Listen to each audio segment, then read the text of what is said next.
ಇನ್ನು ಕೆಲವೇ ಹೊತ್ತಿನಲ್ಲಿ ಶುರುವಾಗಲಿದೆ ದೇಶದ ಅತಿ ದೊಡ್ಡ ಮುಖಾಮುಖಿ ಆಪ್ಕಿ ಅದಾಲತ್ನಲ್ಲಿ ರಜತ್ ಶರ್ಮಾ ಅವರೊಂದಿಗೆ.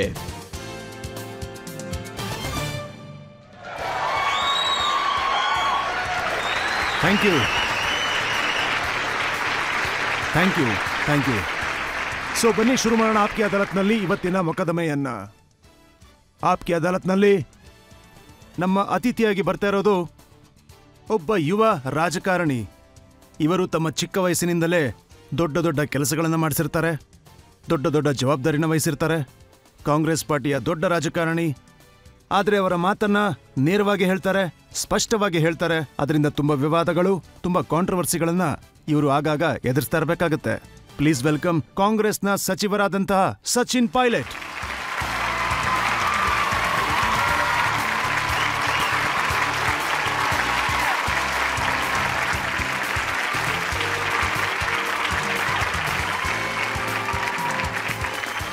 ಇಂದಿನ ಆಪ್ಕಿ ಅದಾಲತ್ನಲ್ಲಿ ನಮ್ಮ ಜಡ್ಜ್ ಆಗಿ ಬರ್ತಾ ಇದ್ದಾರೆ ಹೆಸರುವಾಸಿ ಪತ್ರಕರ್ತರು, ರಾಜಸ್ಥಾನ ರಾಜಕೀಯದ ಬಗ್ಗೆ ತುಂಬಾ ಚೆನ್ನಾಗಿ ತಿಳ್ಕೊಂಡಿರುವಂತವರು, ಸಚಿನ್ ಅವರ ಬಗ್ಗೆ ತಿಳ್ಕೊಂಡಿರುವಂತವರು. Please welcome Sanjeev Srivastava.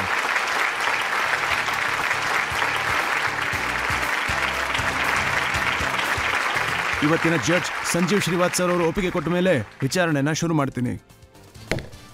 ವಿಚಾರಣೆ ಶುರುವಾಗ್ಲಿ ರಜತ್ ಸರ್. ಈಗ ಸಚಿನ್ ಪೈಲಟ್ ಅವರ ಮೇಲೆ ಇರುವಂತಹ ಆರೋಪಗಳನ್ನು ಪ್ರಶ್ನಿಸೋದಕ್ಕೂ ಮುಂಚೆ ಒಮ್ಮೆ ನೋಡಿ ಸಚಿನ್ ಪೈಲಟ್ ಅವರ ಪೊಲಿಟಿಕಲ್ ಕೆರಿಯರ್ ಅನ್ನು. ಕಾಂಗ್ರೆಸ್ ಪಾರ್ಟಿಯ ರಾಷ್ಟ್ರೀಯ ಮಹಾನಾಯಕ ಸಚಿನ್ ಪೈಲಟ್ ಇತ್ತೀಚಿನ ಹೊಸ ತಲೆಮಾರಿನ ನಾಯಕರುಗಳಲ್ಲಿ ಇವರು ಕೂಡ ಒಬ್ರು. ಇವರ ಹತ್ರ ತಮ್ಮದೇ ಆದಂತ ಸಪೋರ್ಟ್ ಬೇಸ್ ಇದೆ. ಸಚಿನ್ ಪೈಲಟ್ ಅವರು ರಾಜಸ್ಥಾನದಲ್ಲಿ ಪ್ರಾದೇಶಿಕ ಕಾಂಗ್ರೆಸ್ ಪಕ್ಷದ ಅಧ್ಯಕ್ಷರಾಗಿ 7 ವರ್ಷಗಳು ಕಾರ್ಯನಿರ್ವಹಿಸಿದ್ದಾರೆ. ರಾಜಸ್ಥಾನದಲ್ಲಿ ತಮ್ಮ ಪಕ್ಷದ ಅತಿ ಹೆಚ್ಚು ಕಾಲ ಕಾರ್ಯನಿರ್ವಹಿಸಿದ ಅಧ್ಯಕ್ಷರಾಗಿದ್ದರು. ಸಚಿನ್ ಪೈಲಟ್ ಅವರ ಅಧ್ಯಕ್ಷತೆಯಲ್ಲೇ 2018ರಲ್ಲಿ ಕಾಂಗ್ರೆಸ್ ಪಕ್ಷವು ವಿಧಾನಸಭೆಯ ಚುನಾವಣೆಯಲ್ಲಿ ಗೆಲುವನ್ನ ತನ್ನದಾಗಿಸಿಕೊಂಡಿತ್ತು. ಸಚಿನ್ ಪೈಲಟ್ ಅವರು ಮುಖ್ಯಮಂತ್ರಿಯಾಗುವ ಕನಸು ಕಾಣುವ ಹೊತ್ತಿನಲ್ಲೇ ಕಾಂಗ್ರೆಸ್ ಪಕ್ಷವು ಇವರನ್ನ ಡೆಪ್ಯೂಟಿ ಚೀಫ್ ಮಿನಿಸ್ಟರ್ ಅನ್ನಾಗಿ ಆಯ್ಕೆ ಮಾಡಿತು. ನಂತರ ಮುಖ್ಯಮಂತ್ರಿ ಅಶೋಕ್ ಗೆಹ್ಲೋಟ್ ಅವರೊಂದಿಗಿನ ಮನಸ್ತಾಪದಿಂದಾಗಿ ಮಂತ್ರಿ ಪದವಿಗೆ ರಾಜೀನಾಮೆ ಕೊಟ್ಟರು. ಈ ಸಲದ ವಿಧಾನಸಭೆಯ ಚುನಾವಣೆಯಲ್ಲಿ ಸಚಿನ್ ಪೈಲಟ್ ಅವರು ತಮ್ಮ ಚುನಾವಣೆಯನ್ನೇನೋ ಗೆದ್ದರು, ಆದರೆ ಕಾಂಗ್ರೆಸ್ಗೆ ಸೋಲಾಯಿತು. ಸಚಿನ್ ಪೈಲಟ್ ಅವರು ಈಗ ಕಾಂಗ್ರೆಸ್ ಪಕ್ಷದ ಸಂಘಟನೆಯಲ್ಲಿ ಮಹಾ ಸಚಿವರು ಮತ್ತೆ ಛತ್ತೀಸ್ಗಢದ ಜವಾಬ್ದಾರಿಯನ್ನು ಕೂಡ ಹೊತ್ತಿದ್ದಾರೆ. ಸಚಿನ್ ಪೈಲಟ್ ಅವರು ಕೇವಲ 26 ವರ್ಷಗಳಲ್ಲೇ ಲೋಕಸಭೆಯ ಮೆಂಬರ್ ಆಗಿ ಆಯ್ಕೆಗೊಂಡರು. ಡಾಕ್ಟರ್ ಮನಮೋಹನ್ ಸಿಂಗ್ ಅವರ ಸರ್ಕಾರದಲ್ಲಿ ಸಚಿನ್ ಪೈಲಟ್ ಅವರ ಹತ್ತಿರ ಕಾರ್ಪೊರೇಟ್ ಅಫೇರ್ ಮಿನಿಸ್ಟ್ರಿಯ ಇಂಡಿಪೆಂಡೆಂಟ್ ಚಾರ್ಜ್ ಇದೆ. ಇದು ಕಮ್ಯುನಿಕೇಶನ್ ಮತ್ತು ಇನ್ಫಾರ್ಮೇಶನ್ ಟೆಕ್ನಾಲಜಿಯ ಮಿನಿಸ್ಟರ್ ಆಫ್ ಸ್ಟೇಟ್ ಕೂಡ ಹೌದು. ಸಚಿನ್ ಪೈಲಟ್ ಅವರನ್ನು ವರ್ಲ್ಡ್ ಎಕನಾಮಿಕ್ ಫೋರಂನಲ್ಲಿ ಯೂತ್ ಗ್ಲೋಬಲ್ ಲೀಡರ್ ಎಂದು ಇವರನ್ನು ಗುರುತಿಸಲಾಗಿದೆ. ಸಚಿನ್ ಪೈಲಟ್ ಅವರಿಗೆ ಮತ್ತೊಂದು ಮಹತ್ವದ ಗುರುತಿದೆ. ಟೆರಿಟೋರಿಯಲ್ ಆರ್ಮಿಯಲ್ಲಿ ರೆಗ್ಯುಲರ್ ಆಫೀಸ್ ಕಮಿಷನ್ನಲ್ಲಿ ಮೊದಲ ಕೇಂದ್ರ ಸಚಿವರಾಗಿ ಸಚಿನ್ ಪೈಲಟ್ ಈಗ ಟೆರಿಟೋರಿಯಲ್ ಆರ್ಮಿಯ 124ನೇ ಸಿಖ್ ರೆಜಿಮೆಂಟ್ನ ಕ್ಯಾಪ್ಟನ್ನ ರ್ಯಾಂಕ್ ಹೊಂದಿದ್ದಾರೆ. Wharton school of the university of ಪೆನ್ಸಿಲ್ವೇನಿಯಾದಿಂದ MBA ಪದವಿಯನ್ನು ಸಹ ಹೊಂದಿದ್ದಾರೆ. ಸಚಿನ್ ಪೈಲಟ್ ಅವರು ಆಪ್ಕಿ ಅದಾಲತ್ನಲ್ಲಿ ತಮ್ಮ ಪರಿಚಯವನ್ನ ತಾವೇ ಮಾಡಿಕೊಡಲಿದ್ದಾರೆ. ಸೊ ಈಗ ಮೊಕದ್ದಮೆಯನ್ನ ಶುರು ಮಾಡೋಣ. ಆಪ್ಕಿ ಅದಾಲತ್ನಲ್ಲಿ ಮೊದಲ ಆರೋಪ ಸಚಿನ್ ಪೈಲಟ್ ಅವರ ಮೇಲೆ. ಆಪ್ಕಿ ಅದಾಲತ್ನಲ್ಲಿ ಕಾಂಗ್ರೆಸ್ನ ಲೀಡರ್ ಸಚಿನ್ ಪೈಲಟ್ ಅವರ ಮೇಲೆ ಒಂದು ಆರೋಪವಿದೆ. ಅದೇನೆಂದರೆ ರಾಜಕೀಯದ ಆಟಕ್ಕೆ ಅವರು ಮಿಸ್ಫಿಟ್ ಎಂದು. ಸಚಿನ್, ನಿಮ್ಮ ತಂದೆಯವರು ರಾಜೇಶ್ ಪೈಲಟ್ ಅವರು ನಿಮ್ಮನ್ನ ಅಮೆರಿಕಾದ ಒಂದು ದೊಡ್ಡ ಯೂನಿವರ್ಸಿಟಿಗೆ ಓದೋದಕ್ಕೆ ಅಂತ ಸೇರಿಸಿರ್ತಾರೆ. ಅದರಿಂದ ಹೊರಗೆ ಬಂದಿರೋ ಲಿಸ್ಟ್ನ ನಾನು ನೋಡ್ತಾ ಇದ್ದೆ. ಅದರಲ್ಲಿ Elon Musk, Warren Buffett, Sundar Pichai ಇವರೆಲ್ಲ ಮುಂದೆ ಏನು ಮಾಡಿದ್ರು ಅಂತಂದರೆ ಎಷ್ಟೋ ಕೋಟಿ ಡಾಲರ್ಗಳನ್ನು ಸಂಪಾದಿಸ್ತಾರೆ. ಆದರೆ ನೀವು ಆ ದಾರಿಲಿ ಹೋಗೋದನ್ನು ಬಿಟ್ಟು ಇಲ್ಲಿ ರಾಜಕೀಯಕ್ಕೆ ಅಂತ ಬಂದ್ಬಿಟ್ರಿ. ಈ ದೇಶದಲ್ಲಿ ಅಕಸ್ಮಾತ್ ಶಿಕ್ಷಣವಂತರು, ಕೆಲವು ಸಿದ್ಧಾಂತಗಳನ್ನು ಒಪ್ಕೊಳ್ಳುವಂಥವರು, ತುಂಬ ಓದ್ದವರು, ಶಿಕ್ಷಣವಂತರು ಸರ್ಕಾರಕ್ಕೆ ಬಂದರೆ ಅವರು ಯಾವ ಪಾರ್ಟಿ ಆದರೂ ಆಗಬಹುದು. ಅದು ದೇಶಕ್ಕೆ ಒಳ್ಳೆ ಸಂಕೇತ. ಈಗ ಒಂದು ವಿಷಯ ಹೇಳ್ತೀನಿ, ಕಡಿಮೆ ಓದ್ದವರು ದೇಶದ ನೇತೃತ್ವ ವಹಿಸೋದು, ಕಾನೂನು ಮಾಡೋದು ತಪ್ಪು. ಒಳ್ಳೆ ಬ್ಯಾಕ್ಗ್ರೌಂಡ್, ಒಳ್ಳೆ ಓದು ಮತ್ತೆ ಒಳ್ಳೆ ಕ್ವಾಲಿಟಿ ಎಜುಕೇಶನ್ ಪ್ರತಿ ಕ್ಷೇತ್ರದಲ್ಲೂ ಇಂಪಾರ್ಟೆಂಟ್. ಅದರಲ್ಲೂ ರಾಜಕೀಯದಲ್ಲಿ ತುಂಬಾ ಮುಖ್ಯ. ಸೊ ಹಾಗಾಗಿ ನೀವು ಅದ್ರ ಬಗ್ಗೆ ತುಂಬಾ ಸಂತೋಷ ಪಡಬೇಕು. ಎಲಾನ್ ಮಾಸ್ಕ್ ಮತ್ತೆ ಬೇರೆ ಹೆಸರೇನೋ ಹೇಳಿದ್ರಲ್ಲ, ಹೆಚ್ಚು ಸಂಪಾದನೆ ಮಾಡೋರು. ಮತ್ತೆ ನಾವು ಆ ಥರ ಮಾಡಿದೆ. ನಾನು ಆ ಇನ್ಸ್ಟಿಟ್ಯೂಟಲ್ಲಿ ಓದ್ಕೊಂಡು ಬಂದಿದ್ದೀನಿ. ಯಾವ ಸ್ಥಳದಲ್ಲಾಗ್ಲಿ, ಯಾವ ಸಮಯದಲ್ಲಾಗ್ಲಿ, ಪಾರ್ಲಿಮೆಂಟ್ ಇರಬಹುದು ಅಥವಾ ಕಾನೂನುಗಳಿರಬಹುದು, ವಿಧಾನಸಭೆ ಇರಬಹುದು, ಸರ್ಕಾರ ಇರಬಹುದು, ಕಾನೂನು ಮಾಡೋದಿರಬಹುದು, ಲೆಜಿಸ್ಲೇಷನ್ ಮಾಡೋದಿರಬಹುದು, ಡಿಬೇಟ್ ಮಾಡೋದಿರಬಹುದು, ಜನಗಳ ಜೊತೆ ಮಾತಾಡೋದಿರಬಹುದು. ಒಬ್ರು ಓದಿರೋರು ಹೋಗಿ ಮಾಡಿದ್ರೆ ಇದು ತುಂಬಾ ಚೆನ್ನಾಗಿರುತ್ತೆ. ಹಾಗೆ ಮಾಡಿದ್ರೆ ಅವರು ತುಂಬಾ ಸಂತೋಷ ಪಡ್ತಾರೆ. ಚೆನ್ನಾಗಿ ಓದಿ ಬರ್ದಿರೋಂಥ ವ್ಯಕ್ತಿಗೆ ಸ್ಟ್ರಗಲ್ ಮಾಡೋ ಅವಶ್ಯಕತೆ ಇರಲಿಲ್ಲ, ರಿಸ್ಕ್ ತಗೊಳ್ಳೋ ಅವಶ್ಯಕತೆ ಇರಲಿಲ್ಲ. ಪ್ಯಾರಾಚೂಟ್ ಇಂದ ಸೀದಾ ಇಳಿದು ಪಾರ್ಲಿಮೆಂಟ್ಗೆ ಬಂದ್ಬಿಟ್ರು. ಇಲ್ಲ, ನೀವು ಹೇಳೋದ್ರಲ್ಲೂ ಸರಿಯಾಗೇ ಇದೆ. ನನಗೆ ಚಿಕ್ಕ ವಯಸ್ಸಲ್ಲೇ ಪಾರ್ಟಿನಲ್ಲಿ ಅವಕಾಶ ಸಿಕ್ತು. ನಾವು 25 ಲಕ್ಷ ಜನ ವೋಟ್ ಮಾಡಿ ಆರ್ಸ್ ಬಂದಿರ್ತೀವಿ. ಅದಕ್ಕೆ ನಾವು ಮೊದಲು ಅವ್ರಿಗೆ ಕೃತಜ್ಞತೆ ಹೇಳಬೇಕು. ಅವ್ರುಗಳು ಓದಿರೋರ್ನ ಸೆಲೆಕ್ಟ್ ಮಾಡಿದ್ರು ಮೊದಲನೇದಾಗಿ. ಎರಡನೇದಾಗಿ ನಮ್ಮ ಮನೆಯಲ್ಲಿ ನಮ್ಮಪ್ಪ ರಾಜಕೀಯದಲ್ಲಿದ್ರು. ಅದು ನನಗೆ ಪ್ಲಸ್ ಪಾಯಿಂಟ್ ಆಯಿತು. ಮೊದಲನೇ ಸಲ ಜನಗಳ ಹತ್ರ ಹೋದಾಗ ಜನಗಳಿಗೆ ನಾನು ಗೊತ್ತಿದ್ದೆ. ಆದ್ರೆ 5 ವರ್ಷದ ನಂತರ ನಾನು ಮತ್ತೆ ಕಣಕ್ಕಿಳಿದಾಗ, ಅಥವಾ 3ನೇ ಸಲ ನಾನು ಕಣಕ್ಕಿಳಿದಾಗ, ಅಥವಾ 4ನೇ ಸಲ ಹೇಳಿದಾಗ ಜನಗಳು ನನ್ನನ್ನು ಕೇಳಿದ್ರು, ನೀನೇನ್ ಮಾಡಿದೀಯಾ ಅಂತ. ನೀನು ಮಗನೋ ಮತ್ತೊಂದು ಯಾರಾದ್ರೂ ಆಗಿರೋ, ಏನಾದ್ರೂ ಆಗಿರೋ, ಖುದ್ದು ನೀನೇನ್ ಮಾಡಿದೀಯಾ ಅಂತ. ಅದರಲ್ಲಿ 2ನೇ ಸಲ 3ನೇ ಸಲ ನಿಂತು ಗೆದ್ದು ಬಂದಾಗ ಅದು ಅವರ ಹಿಂದಿನ ಕೆಲಸದಿಂದ ಗೆದ್ದಿರ್ತಾರೆ. ನನ್ಗನ್ಸುತ್ತೆ ಸಂಬಂಧಗಳನ್ನ ಇಟ್ಕೊಂಡು 3 ಸಲ 4ನೇ ಸಲ ಗೆಲ್ಲೋಕ್ಕಾಗಲ್ಲ. ಮೊದಲನೇ ಸಲ ನಿಮ್ಗೆ ಅವಕಾಶ ಸಿಗುತ್ತೆ, ಈಸಿಯಾಗಿ ನಿಮ್ಗೆ ಲವ್ ಸಿಗುತ್ತೆ. ಆದ್ರೆ 2ನೇ ಸಲ ನೋಡಿ ರಜತ್ ಅವ್ರೆ, ಜನಗಳಿಗೆ ನೀವು ತುಂಬಾ ಚೆನ್ನಾಗಿ ಗೊತ್ತಿರ್ತೀರಾ. ನಿಮ್ ಹೆಸರು ಕೂಡ ಅವ್ರಿಗೆ ಚೆನ್ನಾಗಿ ಗೊತ್ತಿರುತ್ತೆ. ಪರ್ಫಾರ್ಮೆನ್ಸ್ ನ ಜಡ್ಜ್ ಮಾಡ್ಬಿಡ್ತಾರೆ. ಏನಿಲ್ಲ ಅಂತಂದ್ರು ಅಪ್ಪನ ಜೊತೆ, ತಾತನ ಜೊತೆ, ಮುತ್ತಾತನ ಜೊತೆ ಹೋಲಿಕೆ ಮಾಡ್ತಾರೆ. ಅದಕ್ಕೆ ನೀವು ಬೆಟರ್ ಪರ್ಫಾರ್ಮ್ ಮಾಡಿರ್ಬೇಕು. ಅದರಲ್ಲಿ ಬರ್ಡನ್ ಇರುತ್ತೆ, ಪ್ರೆಷರ್ ಇರುತ್ತೆ, ನಾನು ಒಪ್ಕೊಳ್ತೀನಿ. ಆದ್ರೆ ಅಲ್ಟಿಮೇಟ್ಲಿ ಜನರೇ ಇಲ್ಲಿ ಜನಾರ್ದನ. ಜನರೇ ಇಲ್ಲಿ ಯಾವತ್ತೂ ಗೆಲ್ಲೋದು. ನನ್ನ ಹತ್ರ ದೊಡ್ಡ ಲಿಸ್ಟ್ ಇದೆ. ಪೊಲಿಟಿಕಲ್ ಫ್ಯಾಮಿಲಿಯಿಂದ ತುಂಬಾ ಜನ ಬರ್ತಾರೆ, ಆದ್ರೆ ಅವ್ರು ಏನೂ ಮಾಡೋದಿಲ್ಲ. ಪಬ್ಲಿಕೇ ಜಡ್ಜು, ಅವರೇ ವೋಟ್ ಮಾಡೋದು. ತುಂಬಾ ಬುದ್ಧಿವಂತಿಕೆಯಿಂದ ಮಾಡ್ತಾರೆ. ಅದನ್ನ ಗೌರವಿಸಬೇಕು. ಮೊದಲನೇ ಸಲ ನೀವು ಭಾಷಣ ಮಾಡೋದಕ್ಕೆ ಅಂತ ಹೋದಾಗ ನಾನ್ ಕೇಳ್ದಂಗೆ ನಿಮ್ ಕೈ ನಡಕ್ತಿತ್ತಂತೆ. ಈಗ್ಲೂ ಕೂಡ ನಡಕ್ತಾ ಇದೆ. ನೀವೆಲ್ಲ ಯಾವ ರೀತಿ ಕ್ವಶನ್ ಕೇಳ್ತೀರಾ ಅಂತ. ಮೊದಲನೇ ಸಲ ಸ್ಪೀಚ್ ಕೊಡುವಾಗ ಏನಾಯ್ತು ಅಂದ್ರೆ, ಬೈ ಚಾನ್ಸ್ ನನಗೆ ಅದು ಸಿಕ್ಬಿಡ್ತು. ನಮ್ಮ ತಾಯಿ ಎಲೆಕ್ಷನ್ಗೆ ನಿಂತಿದ್ರು. ನಾನು ಅವಾಗ ತುಂಬಾ ಚಿಕ್ಕವನು, ಒಂದು 12-13 ವರ್ಷ ಇದ್ದೆ ಅಷ್ಟೇ. ಅಲ್ಲಿನ ಒಬ್ರು ಗ್ರಾಮಸ್ಥರು ಏನ್ ಮಾಡಿದ್ರು ಅಂದ್ರೆ, ಅವ್ರ ಮಗ ಬಂದಿದ್ದಾರೆ, ಅವರು ಭಾಷಣ ಮಾಡ್ತಾರೆ ಅನ್ಬಿಟ್ರು. ಅವ್ರು ಹೇಳಿದ ತಕ್ಷಣ ನನಗೆ ಕೈಕಾಲೆಲ್ಲ ನಡ್ಗೋದಕ್ಕೆ ಶುರು ಆಗ್ಬಿಡ್ತು. 1.5-2 ನಿಮಿಷ ಮಾತಾಡಿದೆ.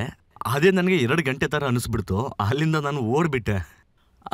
ಅದೇನಂತಂದ್ರೆ, ಆ ಘಟನೆ ನನಗೆ ಯಾವತ್ತೂ ಕೂಡ ನೆನಪಿಗೆ ಬರುತ್ತೆ. ನಿಮ್ಮ ತಂದೆ ರಾಜೇಶ್ ಪೈಲಟ್ ಅವರು ಮಲ್ಟಿ ಡೈಮೆನ್ಷನ್ ಆಗಿದ್ರು. ಅವ್ರಿಗೆ ಕಾಶ್ಮೀರದ ರಾಜಕೀಯದಲ್ಲೂ ಇಂಟ್ರೆಸ್ಟ್ ಇತ್ತು. ಪಂಜಾಬ್ ಟೆರರಿಸಂ ಹೋಗ್ಲಾಡಿಸ್ಬೇಕು ಅನ್ಕೊಂಡ್ರು. ಹಾಗೆ ನಾರ್ತ್ ಈಸ್ಟ್ ವಿಷಯದಲ್ಲಿ ಎಲ್ಲ ಕಡೆ ಎಲ್ಲ ಪಾರ್ಟಿಗಳಲ್ಲೂ ಅವ್ರಿಗೆ ಸ್ನೇಹಿತರಿದ್ರು. ಹಾಗೆ ಅವ್ರಿಗೆ ಮಹತ್ವಾಕಾಂಕ್ಷೆ ಏನಿತ್ತು ಅಂದ್ರೆ ಅವರು ಪ್ರಧಾನಮಂತ್ರಿ ಆಗ್ಬೇಕು ಅಂತ. ಸೊ ನಿಮ್ಮೊಳಗೂ ಆ ಥರ ಏನಾದರೂ ಕನಸಿದ್ಯಾ, ಮಹತ್ವಾಕಾಂಕ್ಷೆ ಇದೆಯಾ? ಆದ್ರೆ ರಾಜಕೀಯದಲ್ಲಿ ಪದವಿ ಮತ್ತೆ ಪೋಸ್ಟು ನಮ್ ಕೆಲ್ಸ ನೋಡ್ಕೊಂಡೇ ಸಿಗೋದು. ಯಾರಿಗೆ ಯಾವ ತರ ಅವಕಾಶ ಸಿಗುತ್ತೆ ಅದು ಹೇಳೋಕ್ಕಾಗಲ್ಲ. ನಮ್ ಕರ್ತವ್ಯ ನಾವು ಮಾಡ್ಲೇಬೇಕು. ನಾನು ರಾಜಕೀಯಕ್ಕೆ ಬಂದು 23-24 ವರ್ಷ ಆಯ್ತು. ನನ್ಗೆ ಜನಸೇವೆ ಮಾಡೋದು ಅಂದ್ರೆ ತುಂಬಾ ಇಷ್ಟ. ಅದು ಅಲ್ಲದೆ ನನ್ಗೆ ಗೆಲ್ಲೋದು ಅಂದ್ರೇನೆ ತುಂಬಾ ಇಷ್ಟ. ನನ್ ಮನ್ಸು ಹೇಳುತ್ತೆ ಕೆಲಸ ಮಾಡೋದಕ್ಕೆ ಸಿದ್ಧಾಂತವಾಗಿ ಮತ್ತೆ ನ್ಯಾಯಯುತವಾಗಿ ಅದರಲ್ಲಿ ಗೆದ್ದು ತೋರಿಸ್ಬೇಕು. ಬಟ್ ಅದರಲ್ಲಿ ನಿಜ ಇರಬೇಕು. ಒಂದು ಕೆಲಸನ ನಾವು ನೆರವೇರಿಸಬೇಕು ಅಂದ್ರೆ ಅದಕ್ಕೋಸ್ಕರ ನೀವು ಕಷ್ಟಪಟ್ಟು ಕೆಲಸ ಮಾಡ್ಬೇಕಾದ್ರೆ ಅದ್ರ ಲಾಭ ಕೂಡ ಜಾಸ್ತಿ ಆಗುತ್ತೆ. ಈಗ ನನ್ನ ಆಂಬಿಷನ್ ಏನು ಅಂದ್ರೆ ಪಾರ್ಟಿಗಾಗಿ ಕೆಲಸ ಮಾಡಬೇಕು. ಮತ್ತೆ ಇವತ್ತು ನಮ್ಮ ಪಾರ್ಟಿಗೆ ತುಂಬಾ ಅಗತ್ಯ ಇದೆ, ಕಷ್ಟಪಡಬೇಕು, ಚುನಾವಣೆ ಗೆಲ್ಲಬೇಕು. ಅದನ್ನಷ್ಟೇ ನಾನು ಫೋಕಸ್ ಮಾಡಿ. ಸರಿಯಾಗಿ ಹೇಳ್ತಾ ಇದ್ದೀರಾ. ಅಂದ್ರೆ ಪಾರ್ಟಿನ ಬೆಳೆಸ್ಕೊಂಡು ಹೋಗ್ಬೇಕು ಅಂತ. ಜನರು ನಿಮ್ಮನ್ನ ಪ್ರಶ್ನೆ ಕೇಳಬೇಕು ಅಂತಿದ್ದಾರೆ. ಸೊ ಪ್ರಶ್ನೆನ ಕೇಳ್ಬೋದು. ರಾಮ ಮಂದಿರದಲ್ಲಿ ರಾಮಲಲ್ಲಾನ ಪ್ರಾಣ ಪ್ರತಿಷ್ಠೆ ಆಗಿದೆ. ನೀವು ರಾಮಲಲ್ಲಾನ ದರ್ಶನಕ್ಕಾಗಿ ಅಯೋಧ್ಯೆಗೆ ಯಾವಾಗ ಹೋಗ್ತಿದ್ದೀರಾ? ನನ್ಗೆ ಯಾವಾಗ ಮನಸ್ಸಾಗುತ್ತೆ ಅವಾಗ ಹೋಗ್ತೀನಿ. ಯಾವಾಗ ಬೇಕಾದ್ರೂ ಹೋಗ್ಬೋದು. ಆದ್ರೆ ಇಲ್ಲೊಂದು ವಿಷಯ ಇದೆ. ಆ ದೇವಸ್ಥಾನಕ್ಕೆ ಹೋಗೋದಕ್ಕೆ ಯಾರು ಕರೀತಾರೆ ಅಂತ ನೋಡೋದಕ್ಕೆ ಹೋಗ್ಬಾರ್ದು. ಯಾವಾಗ ಹೋಗ್ಬೇಕು, ಯಾವಾಗ ಹೋಗ್ಬಾರ್ದು ಇದನ್ನ ಬೇರೆಯವ್ರು ಹೇಳ್ಬಾರ್ದು. ಯಾಕಂದ್ರೆ ಅದು ನನ್ನ ಧರ್ಮ, ನನ್ನ ಪೂಜೆ, ಅದು ನನ್ನ ಐಡೆಂಟಿಟಿ, ಅದು ನಮ್ಮ ಪರ್ಸನಲ್ ವಿಷಯ. ನಾನು ಯಾವ ದೇವಸ್ಥಾನಕ್ಕೆ ಹೋಗ್ಬೇಕು ಅನ್ನೋದನ್ನ ನಾನ್ ನಿರ್ಧಾರ ಮಾಡ್ಬೇಕು. ದೇವ್ರು ಕರ್ಸ್ಕೊಂಡ್ರೆ ನಾನು ಖಂಡಿತ ಹೋಗ್ತೀನಿ. ಇದರಿಂದ ನನಗೇನ್ ಅನ್ಸುತ್ತೆ ಅಂದ್ರೆ ಈ ರೀತಿ ವಿಷಯಗಳು ನಮ್ಮಲ್ಲಿರ್ಬೇಕು. ಯಾಕಂದ್ರೆ ಶ್ರೀರಾಮ ಇಲ್ದೇನೆ ಸೃಷ್ಟಿಯ ಕಲ್ಪನೆನೇ ಮಾಡಕ್ಕಾಗಲ್ಲ. ಆದ್ರೆ ರಾಮ ಒಂದೇ ಕಡೆ ಇದ್ದಾನೆ, ಒಂದೇ ಕ್ಷೇತ್ರದಲ್ಲೇ ಇದ್ದಾನೆ ಅಂತ ಹೇಳಕ್ಕಾಗಲ್ಲ. ಶ್ರೀರಾಮ ನಮಗ್ ಸ್ವಂತ, ನಾವು ಅವ್ರಿಗೆ ಸ್ವಂತ. ಇದನ್ನ ವಿವಾದ ಮಾಡೋ ಮಾತೇ ಬರೋದಿಲ್ಲ. ಆದ್ರೆ ಸಚಿನ್, ನಮ್ಮ ಜೀವನದ ಶುರುನೇ ರಾಮರಾಮಿಂದ ಆಗುತ್ತೆ. ನನಗೆ ಗೊತ್ತಿರೋ ಹಾಗೆ ರಾಜೇಶ್ ಪೈಲಟ್ ಅವರು ಯಾರನ್ನ ಭೇಟಿಯಾದ್ರೂ ಕೂಡ ಮೊದಲು ರಾಮ್ ರಾಮ್ ಅಂತ ಹೇಳ್ತಾ ಇದ್ರು. ನಾನ್ ಕೂಡ ಹೇಳ್ತೇನೆ. ಈಗ ಈಗ ಯಾರನ್ನಾದ್ರೂ ಮೀಟ್ ಮಾಡಬೇಕು ಅಂದ್ರೆ ಗ್ರಾಮದಲ್ಲಿ ಯಾರಾದ್ರೂ ಬಂದು ನನ್ನ ನೋಡಿದಾಗ ರಾಮ್ ರಾಮ್ ಅಂತ ಹೇಳಿ ಅವರು ಬಂದು ನನ್ನನ್ನು ಸ್ವಾಗತ ಮಾಡ್ತಾರೆ.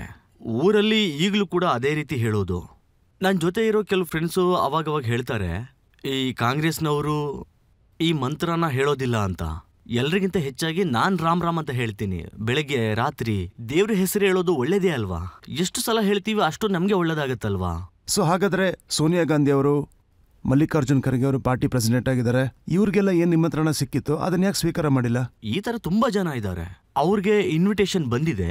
ಕ್ವಶನ್ ಏನಂದ್ರೆ ಅವ್ರಿಗೆಲ್ಲ ಯಾರು ಇನ್ವಿಟೇಷನ್ ಕೊಡ್ತಾರೆ, ಯಾಕೆ ಕೊಡ್ತಾರೆ ಅಂತ. ಯಾಕಂದ್ರೆ ಇದು ಬಂದು ಆಲ್ ಪಾರ್ಟಿ ಮೀಟಿಂಗ್ ಅಲ್ಲ. ಇದು ಬಂದು ಕೋರ್ಟಲ್ಲಿ ಕೇಸ್ಗಳಾಗಿ ವಿವಾದಗಳಾಗಿ ವಿಚಾರಣೆ ಆದ್ಮೇಲೆ ನಿರ್ಣಯ ಮಾಡಿದ್ದಾರೆ. ಅದನ್ನ ಎಲ್ಲರೂ ಸ್ವಾಗತ ಮಾಡಿದ್ದಾರೆ. ಪ್ರತಿಯೊಬ್ಬ ಮನುಷ್ಯನು ಕೂಡ ಒಂದು ಒಳ್ಳೆ ಮನಸ್ಸಿಂದ ಕಾಯ್ತಾ ಇದ್ರು ಅಲ್ಲೊಂದು ಒಳ್ಳೆ ಭವ್ಯ ಮಂದಿರ ನಿರ್ಮಾಣ ಆಗತ್ತೆ ಅಂತ. ಆದ್ರೆ ಅಲ್ಲಿಗೆ ಯಾರು ಯಾವಾಗ ಹೋಗ್ಬೇಕು ಅನ್ನೋದನ್ನ ಕೆಲವು ಜನ ಅದನ್ನ ನಿರ್ಧಾರ ಮಾಡೋದು ಸರಿಯಲ್ಲ. ಈಗ ಶಂಕರಾಚಾರ್ಯರ ದೇವಸ್ಥಾನದ ಕಾರ್ಯಕ್ರಮಕ್ಕೆ ನಾನು ಹೋಗ್ಲೇ ಇಲ್ಲ. ಅದಕ್ಕೆ ಬೇರೆ ಕಾರಣ ಇರುತ್ತೆ. ಆದ್ರೆ ನಮ್ಮ ಪಾರ್ಟಿ, ನಮ್ಮ ಮೆಂಬರ್ಸ್ ಯಾರಾದ್ರೂ ಇರಬಹುದು, ಯಾವ ದೇವಸ್ಥಾನಕ್ಕೆ ಅವ್ರು ಯಾವಾಗ ಹೋಗ್ಬೇಕು, ಭಜನೆ ಕೀರ್ತನೆ ಯಾವಾಗ ಮಾಡ್ಬೇಕು, ವೃತ ಯಾವಾಗ ಮಾಡ್ಬೇಕು, ಬೇರೆ ಏನ್ ಮಾಡ್ಬೇಕು ಅಂದ್ರೂ ಕೂಡ ಅದು ಅವರವ್ರ ಇಷ್ಟ. ಹಾಗಾಗಿ ಇದನ್ನ ರಾಜಕೀಯ ದೃಷ್ಟಿಯಿಂದ ನೋಡೋದು ಅಷ್ಟೊಂದು ಚೆನ್ನಾಗಿರೋದಿಲ್ಲ. ಅದನ್ನೇ ನಾನು ತಪ್ಪು ಅಂತ ಹೇಳೋದು. ಹಾಗಾಗಿ ನನ್ಗೆ ಯಾವಾಗ ಬೇಕೋ ನಾನು ಅವಾಗ ಹೋಗ್ತೀನಿ ಅಲ್ಲಿಗೆ. ನನ್ನನ್ನು ಕರ್ಸ್ಕೊಳ್ಳೋರು ಅವರು ಮೇಲ್ಗಡೆ ಇದ್ದಾರೆ. ರಾಮ್ಲಲ್ಲ ಕರ್ಸ್ಕೊಂಡ್ರೆ ಹೋಗ್ತೀನಿ, ಯಾರು ತಡಿತಾರೆ? ಅದನ್ನ ಯಾರು ಬೇಡ ಅಂತ ಹೇಳಕ್ಕಾಗೋದಿಲ್ಲ, ಯಾರು ತಡೆಯೋದಕ್ಕೂ ಆಗೋದಿಲ್ಲ. ಆದ್ರೆ ಈ ವಿಷಯನ ಒಂಥರ ಮೋಲ್ಡ್ ಮಾಡಿಟ್ಟಿದ್ದಾರೆ. ಇದನ್ನ ಮ್ಯಾನೇಜ್ಮೆಂಟ್ ಅವ್ರು ಮಾಡಿಟ್ಟಿರೋದು ರಾಜಕೀಯ ದೃಷ್ಟಿನಲ್ಲಿ ಮಾಡಿಟ್ಬಿಟ್ಟಿದ್ದಾರೆ. ಅಲ್ಲಿಗೆ ಅವರು ಕೆಲವು ಲೀಡರ್ಸ್ನ ಕರೆದಿದ್ದಾರೆ, ನನ್ನೇನೇನ್ ಕರೆದಿಲ್ಲ. ನಾನು ಅದನ್ನ ಎದುರು ನೋಡ್ಲಿಲ್ಲ. ನನ್ ಮನಸ್ಸಿಗೆ ಯಾವಾಗ ಬರುತ್ತೋ ಅವಾಗ ಹೋಗ್ತೀನಿ. ನಾನು ಖಂಡಿತ ಹೋಗ್ತೀನಿ. ಯಾರು ಬಂದು ನನ್ನನ್ನು ತಡಿತಾರೆ? ಕಾಂಗ್ರೆಸ್ನಲ್ಲಿ ತುಂಬಾ ಜನ ರಾಜಕಾರಣಿಗಳಿದ್ದಾರೆ. ಪ್ರಮೋದ್ ಕೃಷ್ಣನ್ ಇದ್ದಾರೆ. ಇವರು ಅಲ್ಲಿಗೆ ಹೋಗಿದ್ರು. ಮತ್ತೆ ಅವರು ಹೇಳೋದೇನೆಂದ್ರೆ, ಕಾಂಗ್ರೆಸ್ ಪಾರ್ಟಿಯ ಲೀಡರ್ಶಿಪ್ನವರು ಈ ನಿಮಂತ್ರಣವನ್ನ ತಳ್ಳಿ ಹಾಕಿ ಒಳ್ಳೇದ್ ಮಾಡಿಲ್ಲ ಅಂತ. ದೇವ್ರ ರಾಮನಿಗೆ ಅವಮಾನ ಮಾಡಿದ್ರು. ಇದರಲ್ಲಿ ಎರಡು ವಿಧವಾಗಿರುತ್ತೆ. ಕೆಲವ್ರಿಗೆ ಇಷ್ಟ ಆಗೋದು, ಕೆಲವ್ರಿಗೆ ಇಷ್ಟ ಆಗದೆ ಇರೋದು. ನಾನ್ ಮತ್ತೆ ಹೇಳ್ತಾ ಇದೀನಿ, ನಮ್ ಪಾರ್ಟಿ ಆ ರೀತಿ ತಗೊಂಡಿಲ್ಲ. ನಮ್ಗೆ ಎದುರಾಗಿರ್ತಕ್ಕಂಥ ಪೊಲಿಟಿಕಲ್ ಪಾರ್ಟೀಸ್ ಇದಾರಲ್ಲ, ಅವರು ಒಂಥರ ಪೋರ್ಟ್ರೇ ಮಾಡೋ ರೀತಿ ಮಾಡ್ತಾರೆ. ಇವ್ರಿಗೆ ಇದು ಆಗೋದಿಲ್ಲ, ಸಂಕೋಚ ಪಡ್ತಾರೆ. ಆ ತರ ಏನೂ ಇಲ್ಲ. ನಾವೆಲ್ಲಾನು ಒಂದೇ ರೀತಿ ನೋಡ್ತೀವಿ. ಅದೇನಂದ್ರೆ ಇದು ಆಕ್ಚುಲಿ ನಮ್ಮ ಪರ್ಸನಲ್, ಇದು ನಮ್ಮ ಮನೆ ಮತ್ತೆ ಹೃದಯದ ಮಾತಾಗಿರುತ್ತೆ. ಆದ್ರೆ ಈ ಇನ್ವಿಟೇಷನ್ ಇದೆಯಲ್ಲ, ಇದನ್ನ ಇವರು ಎಲ್ಲರಿಗೂ ಕೊಟ್ಕೊಂಡು ಬಂದಿದ್ದಾರೆ. ಬರೀ ಕಾಂಗ್ರೆಸ್ನವರು ಮಾತ್ರ ಕೊಟ್ಟಿಲ್ಲ, ಎಲ್ಲರಿಗೂ ಕೂಡ ಕೊಟ್ಕೊಂಡು ಬಂದಿದ್ದಾರೆ. ಅದ್ರಲ್ಲಿ ಹೋಗಿರೋರು ತುಂಬಾ ಕಡಿಮೆ ಜನ. ಹಾಗಾಗಿ ಇದರಲ್ಲಿ ಸ್ವಲ್ಪ ರಾಜಕೀಯನೂ ಇತ್ತು. ನಾನು ಹೋಗ್ಲಿಲ್ಲ ಅಷ್ಟೇ. ಸರಿ, ನನ್ಗೀಗ ಇನ್ನೊಂದು ವಿಷಯ ಹೇಳಿ.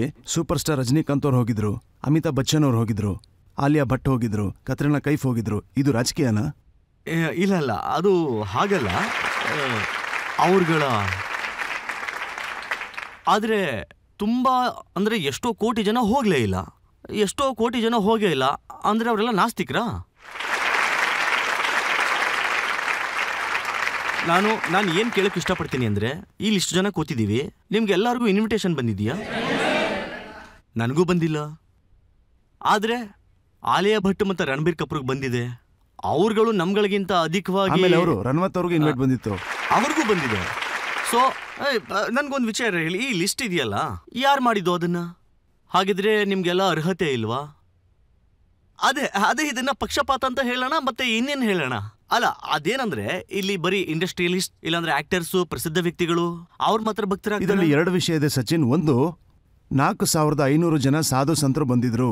ಮತ್ತೆ ಬೇರೆ ಬೇರೆ ಕ್ಷೇತ್ರದಲ್ಲಿ ಏನೇನು ಒಳ್ಳೇದ್ ಮಾಡಿದ್ರು ಅವರು ಕೂಡ ಬಂದಿದ್ರು. ಯಾಕಂದ್ರೆ ಪ್ರಾಣ ಪ್ರತಿಷ್ಠಾಪನೆ ಕಾರ್ಯಕ್ರಮ ಆಗ್ತಾ ಇತ್ತು. ಅದಾದ ನಂತರ ಈಗಿನ ರಿಪೋರ್ಟ್ಸ್ ನೋಡಿದ್ರೆ ದಿನ 2 ಲಕ್ಷ 3 ಲಕ್ಷ ಜನ ಹೋಗ್ತಾ ಇದ್ದಾರೆ.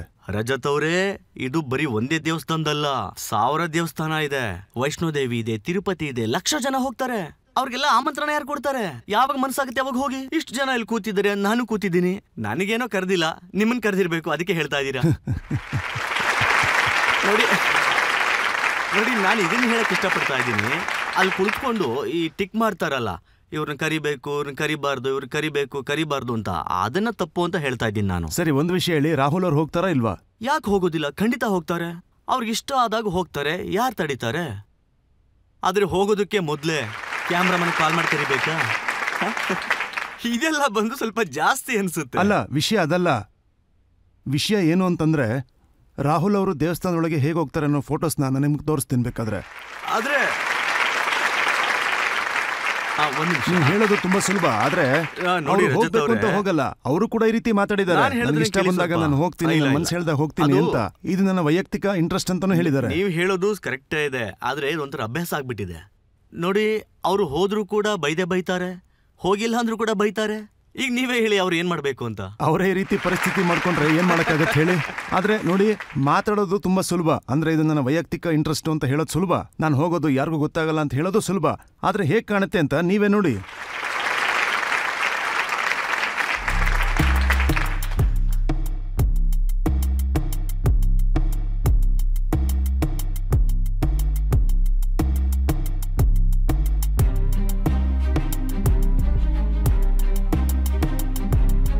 ಅವರು ತೋರ್ಸ್ಕೊತಾ ಇದಾರೆ ಅಂತ ಹೇಳಕ್ ಆಗ್ತಿಲ್ಲ, ಆದ್ರೆ ತೋರ್ಸ್ಕೊತಾ ಇದಾರೆ. ಯಾಕೆ ಈ ಫೋಟೋ ಏನ್ ಚೆನ್ನಾಗಿಲ್ವಾ? ತುಂಬಾ ಒಳ್ಳೆ ಫೋಟೋ ಇದು.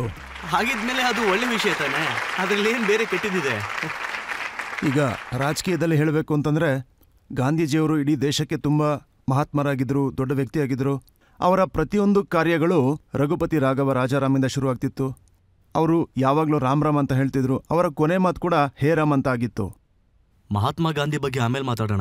ನೀವು ಅದನ್ನು ಸರಿಯಾಗಿ ಮಾತಾಡ್ತಾ ಇದ್ದೀರಾ. ಅವರ ಯಾವುದೇ ಒಂದು ಪ್ರತಿ ಪ್ರೋಗ್ರಾಂನಲ್ಲೂ ರಘುಪತಿ ರಾಘವ ರಾಜಾರಾಮ್ ಹೇಳ್ತಾನೆ ಇದ್ರು. ಏನೇ ಹೇಳಿದ್ರು ಕೂಡ ಅವರಂತಹ ಒಬ್ಬ ಮಹಾತ್ಮ ಈ ಭೂಮಿ ಮೇಲೆ ಮತ್ತೆ ಹುಟ್ಟೋಕ್ ಸಾಧ್ಯನೇ ಇಲ್ಲ.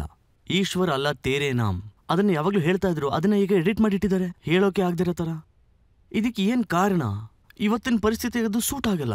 ಆದ್ರೆ ಈ ದೇಶ ಎಲ್ಲರಿಗೂ ಕೂಡ, ಜನರು ಕೂಡ ಅದನ್ನ ಫೀಲ್ ಮಾಡಬೇಕು. ಇಲ್ಲಿ ಯಾವುದೇ ಧರ್ಮ, ಜಾತಿ, ಪಂಥಗಳು ಇಲ್ಲಿ ಈ ತರವಾಗಿ ದೇಶದಲ್ಲಿ ವಿಂಗಡಣೆ ಮಾಡಿಟ್ಟಿದ್ದಾರೆ, ಹಳ್ಳಿ ನಗರ ಅಂತ. ಹಾಗಾಗಿ ನಾನು ಏನು ಹೇಳಕ್ ಬರ್ತಾ ಇದ್ದೀನಿ ಅಂತಂದ್ರೆ, ನಿಮ್ ತರದವರು ಪತ್ರಕರ್ತರು ಸೇರಿ ಎಲ್ಲರೂ ಸೇರಿ ಪ್ರಯತ್ನ ಪಡಬೇಕು. ನಮ್ಮ ನಾಡಿನ ಎಲ್ಲ ಜನರು ಹೇಗಿರ್ಬೇಕು ಅನ್ನೋದನ್ನ ನಾವು ತೀರ್ಮಾನ ಮಾಡಬೇಕು. ನಾವು ಬಂದು ನಮ್ಮನ್ನ ಬೇರೆ ಮಾಡೋರನ್ನ, ಅಂದ್ರೆ ನಮ್ಮ ಈ ದೇಶದಲ್ಲಿ ನಮ್ಮನ್ನ ಜಾತಿ, ಭಾಷೆ, ಧರ್ಮ, ವರ್ಣ ಇರೋದು, ಬಟ್ಟೆ ಬೇರೆ, ಈ ರೀತಿ ಬೇರೆ ಬೇರೆ ಇದೆ. ನಾವ್ ಇದರಲ್ಲೇ ಕಿತ್ತಾಡ್ತಾ ಇದೀವಿ. ಮತ್ತೆ ಇದಕ್ಕೆ ತುಪ್ಪ ಹೂಯಿದ್ರೆ ಇನ್ನೂ ಜಾಸ್ತಿ ಆಗ್ತಾ ಹೋಗುತ್ತೆ. ಇವ್ರನ್ನೆಲ್ಲ ಒಂದು ಮಾಡೋದಕ್ಕೆ ನಾವುಗಳು ಬರ್ಬೇಕು, ಪತ್ರಕಾರರು ಬರ್ಬೇಕು. ಆ ತರ ಜೊತೆಯಾಗಿ ಬಂದಾಗ ಮಾತ್ರ ನಾವೆಲ್ಲ ಜೊತೆಯಾಗಿರೋಕ್ ಸಾಧ್ಯ. ಹಾಗಿದ್ದಾಗ ಮಾತ್ರ ಇದು ನಮ್ಮ ದೇಶದ ಬಲವಾಗುತ್ತೆ. ನಮ್ಮಲ್ಲಿ ಬೇರೆ ಬೇರೆ ಭಾಷೆಗಳಿವೆ, ಆದ್ರೂ ನಾವೆಲ್ಲರೂ ಭಾರತೀಯರು. ಇದು ನಮ್ಮ ದೇಶ. ಯಾರಾದ್ರೂ ಒಬ್ಬ ಫೀಲ್ ಮಾಡಿದ್ರು ಕೂಡ ನಮ್ಮನ್ನ ಕೀಳಾಗಿ ನೋಡ್ತಿದ್ದಾರೆ, ಪಕ್ಷಪಾತ ಮಾಡ್ತಿದ್ದಾರೆ, ಭೇದ ಭಾವ ಮಾಡ್ತಿದ್ದಾರೆ, ಸುಳ್ಳು ಹೇಳ್ತಿದ್ದಾರೆ. ಅದನ್ನ ಸರಿ ಮಾಡ್ಬೇಕಾಗಿದ್ದು ನಮ್ ಜವಾಬ್ದಾರಿ. ಇದನ್ನ ಯಾವುದೋ ಒಬ್ಬ ವ್ಯಕ್ತಿ, ಯಾವುದೋ ಒಂದು ಪಾರ್ಟಿ ಸರಿ ಮಾಡೋದಲ್ಲ.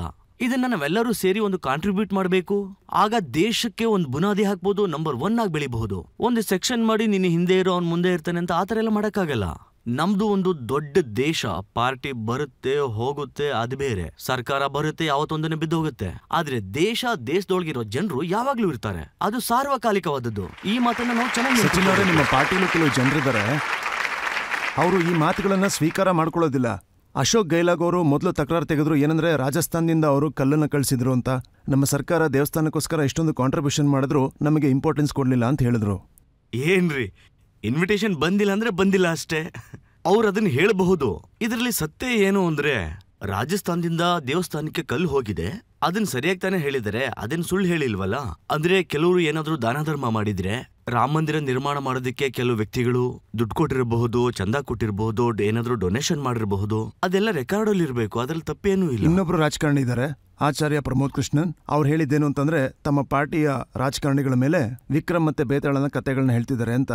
ಹೇಗೆ ವಿಕ್ರಮ್ ಮೇಲೆ ಬೇತಾಳ ಕೂತ್ಕೊಂಡು ಯಾವಾಗ್ಲೂ ಸವಾರಿ ಮಾಡ್ತಿತ್ತೋ, ಆ ಬೇತಾಳನ ರಾಮ್ ಭಕ್ತರು ತಡಿತಾ ಇದಾರೆ ಅಂತ. ಇಲ್ಲ ಇಲ್ಲಿ ನೋಡಿ, ಪಾರ್ಟಿನಲ್ಲಿ ತುಂಬಾ ಜನ ಲೀಡರ್ಸ್ ಇದ್ದಾರೆ. ಪ್ರತಿಯೊಬ್ರು ಕೂಡ ಸ್ಟೇಟ್ಮೆಂಟ್ಗೆ ನಾನು ಉತ್ತರ ಕೊಡಕ್ಕಾಗಲ್ಲ. ಬಟ್ ನಾನೇನು ಹೇಳೋದು ಅಂದ್ರೆ, ಅದು ನಾವೆಲ್ಲರೂ ಕೂಡ ಈ ಒಂದು ಒಳ್ಳೆ ದಿನದಲ್ಲಿ ಒಳ್ಳೆ ಕೆಲಸ ನಡೆದಿದೆ. ನಾನ್ ಮತ್ತೆ ಹೇಳ್ತಾ ಇದ್ದೀನಿ, ಇದು ಯಾವ ಪಾರ್ಟಿಯಿಂದನೂ ಈ ಕೆಲಸ ಮಾಡಿರ್ಲಿಲ್ಲ. ಕೋರ್ಟ್ ಇಂದ ತೀರ್ಮಾನ ಬಂದಿದ್ದಕ್ಕೆ ಈ ಕೆಲಸ ಆಗಿರೋದು. ಎಲ್ಲರೂ ಒಂದಾಗಿರ್ಬೇಕು ಅಂತ ಯಾರು ಇದಕ್ಕೆ ಜಗಳ ಮಾಡಿದ್ರೋ, ಅದ್ರ ಬಗ್ಗೆ ಕೋರ್ಟ್ ಅಲ್ಲಿ ತುಂಬಾ ವಿವಾದಗಳೆಲ್ಲ ನಡೆದಿದೆ. ಅಲ್ಲಿ ಆರೋಗ್ಯವಾದ ವಿವಾದಗಳ ನಡೆದಿದ್ದಕ್ಕೆ ಇದೊಂದು ತೀರ್ಪನ್ನ ತಗೊಳಕ್ ಸಾಧ್ಯ ಆಗಿರೋದು. ಹಾಗಾಗಿ ಒಂದು ಒಳ್ಳೆ ಕೆಲಸ ನಡಿಬೇಕಾದ್ರೆ ಎಲ್ಲರೂ ಸೇರೋದು ಕರ್ತವ್ಯ ಆಗಿರುತ್ತೆ. ಅದು ನಮ್ ಜವಾಬ್ದಾರಿ ಕೂಡ.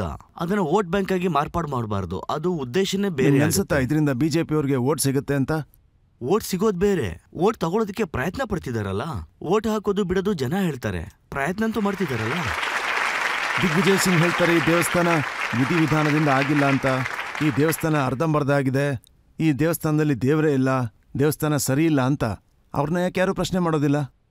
ಅಲ್ಲ, ನೀವು ಅವ್ರಿಗೂ ಬುದ್ಧಿ ಹೇಳ್ಬೋದಲ್ಲ. ನಮ್ಮ ಪಾರ್ಟಿನಲ್ಲಿ ಯಾರು ಬೇಕಾದ್ರೂ ಸ್ವತಂತ್ರವಾಗಿ ಮಾತಾಡಬಹುದು. ಹಾಗಿರ್ಬೇಕಾದ್ರೆ ಕೆಲವು ಜನರು ತಪ್ಪಾಗಿ ಮಾತಾಡಬಹುದು, ಕೆಲವು ಸಮಯದಲ್ಲಿ ಅವರು ಆ ರೀತಿ ಹೇಳಿಕೆ ಕೊಡಬಹುದು. ಅದನ್ನ ಪಾರ್ಟಿ ತುಂಬಾನೇ ಎಂಟರ್ಟೈನ್ಮೆಂಟ್ ಮಾಡೋದಿಲ್ಲ. ಮಾತಾಡೋ ಸ್ವತಂತ್ರ ಇರೋದ್ರಿಂದ ಸ್ವಲ್ಪ ಸಮಯದಲ್ಲಿ ಆ ಥರ ಆಗಬಹುದು. ನೀವು ಹೇಳ್ತಾ ಇರೋ ಸ್ಟೇಟ್ಮೆಂಟ್ ಬಗ್ಗೆ ಪರ್ಸ್ನಲ್ ಆಗಿ ನೀವು ನನ್ನನ್ನು ಕೇಳಿದ್ರೆ ಅದ್ರ ಬಗ್ಗೆ ನನಗೆ ಒಪ್ಪಿಗೆ ಇಲ್ಲ. ಮತ್ತೆ ಕೆಲವರು ಈ ರೀತಿನೂ ಹೇಳಿದ್ದಾರೆ, ಸೆಮ್ ಪೆಟ್ರೋಜ ಅಂತವರು ದೇವಸ್ಥಾನ ಮಾಡೋ ಬದಲು ಹಾಸ್ಪಿಟಲ್ನ ಮಾಡ್ಬೋದಾಗಿದ್ದಲ್ಲ ಅಂತ. ನಾನು ಹೇಳಿದ್ನಲ್ಲ, ನಮ್ಮ ದೇಶ ತುಂಬಾ ದೊಡ್ಡದು, ಹಲವಾರು ಅಭಿಪ್ರಾಯಗಳಿದೆ. ನೋಡಿ, ಕಾಂಗ್ರೆಸ್ ಪಾರ್ಟಿನಲ್ಲಿ ನಾನೊಬ್ಬ ಲೀಡರ್ ಆಗಿದ್ದೀನಿ. ನಮ್ಮ ಪಾರ್ಟಿನಲ್ಲಿ ತುಂಬಾನೇ ಅಭಿಪ್ರಾಯಗಳಿದೆ, ನಮ್ದೇ ಆದಂತಹ ಐಡಿಯಾಗಳಿವೆ. ಜೊತೆಗೆ ಇಲ್ಲಿ ತುಂಬಾ ಅನುಭವ ಇರತಕ್ಕಂತ ಲೀಡರ್ಸ್ಗಳಿದ್ದಾರೆ. ಮಾತಾಡೋ ಸ್ವಾತಂತ್ರ್ಯ ಇರೋದ್ರಿಂದ ಆ ತರ ಮಾತಾಡ್ತಾರೆ. ಆದ್ರೆ ಪಾರ್ಟಿ ಸ್ಟ್ಯಾಂಡ್ ಏನಿದೆ ಅದನ್ನ ನಾನು ಹೇಳ್ತಾ ಇದ್ದೀನಿ. ಸೊ ಈ ತರ ಸ್ವತಂತ್ರವಾಗಿರೋ ಪಾರ್ಟಿಯಿಂದ ನೀವೇನಂತೀರಾ ಅಂತಂದ್ರೆ ನಿಮ್ಗೆ ಇಷ್ಟ ಬಂದಂಗೆ ನೀವು ಮಾತಾಡ್ಬೋದು ಅಂತ. ಕಷ್ಟ ಏನೂ ಇಲ್ಲ. ಆದ್ರೆ ನೋಡಿ, ಕಾಂಗ್ರೆಸ್ ಪಾರ್ಟಿ ಒಂದು ಮೂವ್ಮೆಂಟ್ ಆಗಿದೆ. ನಿಮ್ ತರ ಯಂಗ್ಸ್ಟರ್ಸ್ಗೆ ಎಲ್ಲವೂ ಗೊತ್ತಿದೆ. ಸ್ವಾತಂತ್ರ್ಯಕ್ಕೆ ಮೊದಲು, ಸ್ವಾತಂತ್ರ್ಯಕ್ಕೆ ನಂತರ ಕೆಲವು ವಿಚಾರಗಳಲ್ಲಿ ಕಾಂಗ್ರೆಸ್ ಪಾರ್ಟಿ ಇನ್ವಾಲ್ವ್ ಆಗಿದೆ. ಬಡತನನ ತೊಲಗಿಸ್ಬೇಕು ಅಂತ ರಾಜೀವ್ ಗಾಂಧಿ ಅವರು ಪ್ರಯತ್ನ ಪಟ್ಟರು ಅವ್ರ ಪೀರಿಯಡ್ ಅಲ್ಲಿ. ಅವರಾದ್ಮೇಲೆ PV ನರಸಿಂಹರಾವ್ ಅವರು ತುಂಬಾನೇ ಚೇಂಜ್ ಮಾಡಿದ್ರು ಸಮಯದ ಜೊತೆ. ಆದ್ರೆ ಈ ಮಾತು ಹೇಳಲೇಬೇಕು ನಾನು. ನೋಡಿ, ನಮ್ಮ ಕಾಂಗ್ರೆಸ್ನಲ್ಲಿ ಕೆಲವು ಸಮಯದಲ್ಲಿ ಕೆಲವು ಮಾತನ್ನ ಅಪ್ಪಿತಪ್ಪಿ ಮಾತಾಡ್ಬಿಡ್ತಾರೆ. ಅವ್ರು ಹೇಳಿದ್ಮೇಲೆ ಸೈಲೆಂಟ್ ಆಗಿದ್ರು ಕೂಡ ಹಂಗ್ ನಡೆದಾಗ ಮೀಡಿಯಾದವರು ಅದನ್ನ ಬೇಕು ಅಂತಾನೆ ತುಂಬಾ ಪಬ್ಲಿಷ್ ಮಾಡ್ತಾರೆ. BJP ಅವ್ರೇನಾದ್ರು ಹೇಳ್ತು ಅಂತಂದ್ರೆ ಹೇಳಿದ್ದೇ ಹೇಳಿದ್ದು. ಇಲ್ಲ ಇಲ್ಲ ಇಲ್ಲ ಇಲ್ಲ ಅದೇನಂದ್ರೆ, ಯಾರಾದ್ರೂ ಏನಾದ್ರೂ ಹೇಳಿಕೆಗಳನ್ನ ಕೊಟ್ಟು ದೊಡ್ಡ ದೊಡ್ಡ ಮಾತುಗಳನ್ನಾಡಿ ಕೊನೆಗೆ ನಾವು ಏನು ಹೇಳೇ ಇಲ್ಲ ಅಂತ ಮಾತಾಡ್ಬಿಡ್ತಾರೆ. ಸರಿ ಬಿಡಿ, ಅದನ್ನ ಏನು ಹೇಳೇ ಇಲ್ಲ ಅಂತ ಹೇಳ್ಬಿಡ್ತಾರೆ. ತಪ್ಪು ತಿಳುವಳಿಕೆನ ನಾನು ಬಗೆಹರಿಸ್ತೀನಿ. ನಿಮ್ ಮನ್ಸಿಂದ ಈ ವಿಷಯನ ತೆಗೆದು ಬಿಡಿ. ಏನಂದ್ರೆ ಮೀಡಿಯಾದವರು ಕಾಂಗ್ರೆಸ್ನ ಹೀಗೆ ತೋರಿಸ್ತಾ ಇರ್ತಾರೆ. ಮೀಡಿಯಾದವರು ಯಾವುದೋ ಭಯದಿಂದ ಇನ್ನೊಬ್ಬರನ್ನ ತೋರಿಸಲ್ಲ ಅಂತ ಆ ಥರ ಏನೂ ಇರಲ್ಲ. ಈ ಒಂದು ವಿಚಾರನ ತಿಳ್ಕೊಳ್ಳಿ. ಇಲ್ಲ ಇಲ್ಲ, ನಾನು ಏನಕ್ಕೆ ಹೇಳ್ತಾ ಇದ್ದೀನಿ ಅಂತಂದ್ರೆ, ಈ ಜಾಗದಲ್ಲಿ ನಾನು ಮಾತಾಡ್ತು ಅಂದ್ರೆ ಅದು ಖಂಡಿತ ಪಬ್ಲಿಷ್ ಆಗುತ್ತೆ. ಬೇರೆ ಎಲ್ಲಾದ್ರೂ ಮಾತಾಡಿದ್ರೆ ತೋರಿಸೋದೇ ಇಲ್ಲ. ಅಟ್ಲೀಸ್ಟ್ ನೀವು ತೋರಿಸ್ತೀರ. ನೋಡಿ, ಕಾಂಗ್ರೆಸ್ನ ವಿಚಾರ ಹೇಳಬೇಕು ಅಂತಂದ್ರೆ ಎಲ್ಲದಕ್ಕಿಂತ ದೊಡ್ಡ ಸಾಕ್ಷಿ ಅಂತಂದ್ರೆ ಸಚಿನ್ ಪೈಲಟ್ ಅವರು ಇಲ್ಲಿ ಕೂತಿರೋದು. ಕಾಂಗ್ರೆಸ್ ಪಾರ್ಟಿಯ ಪರವಾಗಿ ನಾನು ಹೇಳೋದಕ್ಕೆ ಇಷ್ಟಪಡ್ತೀನಿ. ಅಲ್ಲಿ ಎಷ್ಟು ಜನ ಕೆಲ್ಸ ಮಾಡೋರಿದ್ದಾರೆ. ಅವರು ಬಾಬ್ರಿ ಮಸ್ಜಿದ್ ಬಗ್ಗೆ ಏನು ಚರ್ಚೆ ಮಾಡ್ತಾ ಇದ್ದಾರೆ ಅಂದ್ರೆ ಅದು ಕ್ರೆಡಿಟ್ ತಗೊಳ್ಳೋದಕ್ಕೋಸ್ಕರ. ಆ ರೀತಿ ಕೆಲಸ ಯಾಕೆ ಮಾಡ್ತಾ ಇದ್ದಾರೆ ಅಂತ ಸ್ವಲ್ಪ ಹೇಳ್ತೀರಾ ನಮಗೆ? ನೋಡಿ, ಅದಕ್ಕೆ ಒಂದು ದೊಡ್ಡ ಇತಿಹಾಸನೇ ಇದೆ. ಅದಾದ್ಮೇಲೆ ಕೆಲವು ಘಟನೆಗಳು ನಡೆದಿದೆ. ಕೋರ್ಟ್ ಇಂದ ತೀರ್ಪು ಬಂತು. ಈಗ ನೀವು ಈ ಕ್ರೆಡಿಟ್ ಬಗ್ಗೆ ಹೇಳಿದ್ರಲ್ಲ, ಅದ್ರ ಬಗ್ಗೆ ಮಾತಾಡಕ್ಕಾಗಲ್ಲ. ಆದ್ರೆ ನಾನ್ ಹೇಳೋದೇನಂದ್ರೆ, ಇದನ್ನ ನಾವು ಮರಿಬೇಕು. ವಿವಾದಗಳನ್ನ ಬಿಡಿ. ಹಿಂದೂ ಮುಸ್ಲಿಂ ಬಗ್ಗೆ ನಾವು ಅದ್ರ ಬಗ್ಗೆ ಮಾತಾಡಕ್ಕಾಗಲ್ಲ. ಯಾಕಂದ್ರೆ ತೀರ್ಪು ಕೋರ್ಟ್ ಇಂದ ಬಂದಿದೆ. ದೇವಸ್ಥಾನನ ಕಟ್ಟಾಗಿದೆ, ಎಲ್ಲರಿಗೂ ಭಕ್ತಿ ಇದೆ. ಅದನ್ನ ಗೌರವದಿಂದ ಮುಂದೆ ತಗೊಂಡು ಹೋಗ್ತಾ ಇರ್ಬೇಕು. ಹಿಂದೆ ಆದ ಘಟನೆಗಳು ಯಾರ್ಯಾರು ಏನ್ ಮಾಡಿದ್ರು ಅನ್ನೋದ್ರ ಬಗ್ಗೆ ಏನು ಲಾಭ ಇಲ್ಲ. ಅದನ್ನ ಬಿಟ್ಟು ಅವರು ಯಾಕೆ ಹೇಳ್ತಿದ್ದಾರೆ ಅಂದ್ರೆ, ಸಚಿನ್ ಅವರೇ, ಕಾಂಗ್ರೆಸ್ನ ಎಷ್ಟೋ ರಾಜಕಾರಣಿಗಳು, ಅವರಲ್ಲಿ ಅಮರ್ನಾಥ್ ಅಂತ ಏನಿದ್ದಾರೆ, ದಿಗ್ವಿಜಯ್ ಸಿಂಗ್ ಅಂತ ಏನಿದ್ದಾರೆ, ಅವ್ರು ಪದೇ ಪದೇ ಹೇಳೋದೇನಂದ್ರೆ ಬೀಗನ ತೆಗ್ದಿದ್ದು ನಾವು ಅಂತ, ಶಿಲಾವಿನ್ಯಾಸ ಕಾಂಗ್ರೆಸ್ ಟೈಮಲ್ಲಿ ಆಗಿತ್ತು ಅಂತ. ಈಗ ಅವ್ರು ಹೇಳ್ದಂಗೆ ಕ್ರೆಡಿಟ್ BJP ತಗೊಂಡಿದ್ದು ನಿಜಾನಾ?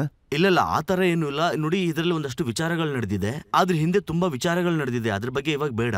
ಆದ್ರೆ ನಾನೇನು ಹೇಳೋದು ಅಂತಂದ್ರೆ, ಮುಂದೆ ನಡೆಯೋದ್ರ ಬಗ್ಗೆ ನಾವು ಗಮನ ಕೊಡ್ಬೇಕು. ಈ ದೇಶ ಮತ್ತು ಸಮಾಜ ಮುಂದೆ ಹೋಗ್ತಾ ಇದೆ.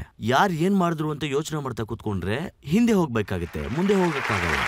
ಸೊ ಈಗ ಒಂದು ಬ್ರೇಕ್ ತಗೊಳ್ಳೋಣ. ಬ್ರೇಕ್ನ ನಂತರ ಆಪ್ಕಿ ಅದಾಲತ್ನಲ್ಲಿ ಸಚಿನ್ ಪೈಲಟ್ ಅವರ ಮೇಲೆ ಪ್ರಶ್ನೆಗಳು ಹಾಗೂ ಆರೋಪಗಳು ಮುಂದುವರಿಯುತ್ತೆ. ಭಗವಾನ್ ಮಾನ್ ಚೀಫ್ ಮಿನಿಸ್ಟರ್ ಆಗಿದ್ದಾರೆ. ಅವ್ರು ಹೇಳ್ತಾರೆ ಒಂದೇ ಇತ್ತು ಕಾಂಗ್ರೆಸ್. ಮತ್ತೆ ಕಾಂಗ್ರೆಸ್ನ ಒಬ್ಬ ರಾಜಕಾರಣಿ ಹೇಳ್ತಾರೆ ಒಬ್ಬ ಇದ್ದ ಜೋಕರ್. ನೀವು ಯಾವತ್ತಾದ್ರೂ ರಾಹುಲ್ ಗಾಂಧಿ ಅವ್ರ ಹತ್ರ, ಪ್ರಿಯಾಂಕಾ ಗಾಂಧಿ ಅವ್ರ ಹತ್ರ ಇದ್ರ ಬಗ್ಗೆ ಮಾತಾಡಿದ್ದೀರಾ? ಇನ್ನು ಎಷ್ಟು ಸಲ ಈ ಪ್ರಶ್ನೆ ಕೇಳ್ತೀರಾ? ದಯವಿಟ್ಟು ಹೇಳಿ. ಸರಿ, ನಿಮ್ಮ ಮಾತನ್ನ ನಂಬ್ತೀನಿ ನಾನು. ಇನ್ನೇನು ಕೇಳಕ್ ಹೋಗಲ್ಲ. ಇನ್ನು ಕೇಳೋದಕ್ಕೆ ಏನಿದೆ? Welcome back. ಆಪ್ಕಿ ಅದಾಲತ್ನಲ್ಲಿ ಇಂದು ನಮ್ಮ ಅತಿಥಿಯಾಗಿ ಬಂದಿರೋದು ಕಾಂಗ್ರೆಸ್ನ ಮಹಾಸಚಿವ ಸಚಿನ್ ಪೈಲಟ್. ಈಗ ಅವರ ಮೇಲೆ ಮುಂದಿನ ಆರೋಪ.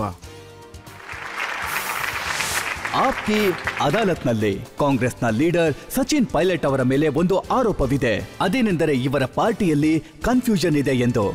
ಸಚಿನ್, ನೀವು ಪಾರ್ಟಿಯ ಮಹಾಸಚಿವರು. ಮತ್ತೆ ಎಷ್ಟೋ ಜನ ಏನ್ ಹೇಳ್ತಾರೆ ಅಂತಂದ್ರೆ, ದೇಶದಲ್ಲಿ ಚುನಾವಣೆ ಆಗೋದ್ರಲ್ಲಿದೆ, 100 ದಿನ ಮಾತ್ರ ಉಳಿದಿದೆ. ಮತ್ತೆ ನಿಮ್ಮ ಪಾರ್ಟಿಯ ಎಲ್ಲ ತಾಕತ್ತು ಯಾತ್ರೆಗಳನ್ನ ಮಾಡೋದ್ರಲ್ಲಿದೆ. ಚುನಾವಣೆ ಬಗ್ಗೆ ಚಿಂತೆ ಇಲ್ವಾ ನಿಮ್ಗೆ? ಇಲ್ಲಿ ನೋಡಿ, ರಾಹುಲ್ ಗಾಂಧಿ ಅವರ ಮೊದಲನೇ ಯಾತ್ರೆ ಇತ್ತಲ್ಲ ರಜತ್ ಸರ್, ಅದು ಸ್ವತಂತ್ರ ಭಾರತದ ಚರಿತ್ರೆಯಲ್ಲಿ ಯಾವ ದೊಡ್ಡ ಲೀಡರ್ ಕೂಡ ಇಷ್ಟು ದೊಡ್ಡ ಯಾತ್ರೆನ ಯಾರೂ ಕೂಡ ಮಾಡಿಲ್ಲ. 4500 ಕಿಲೋಮೀಟರ್ ಅವ್ರು ನಡೆದಿದ್ದಾರೆ, ಕನ್ಯಾಕುಮಾರಿಯಿಂದ ಕಾಶ್ಮೀರ ತನಕ.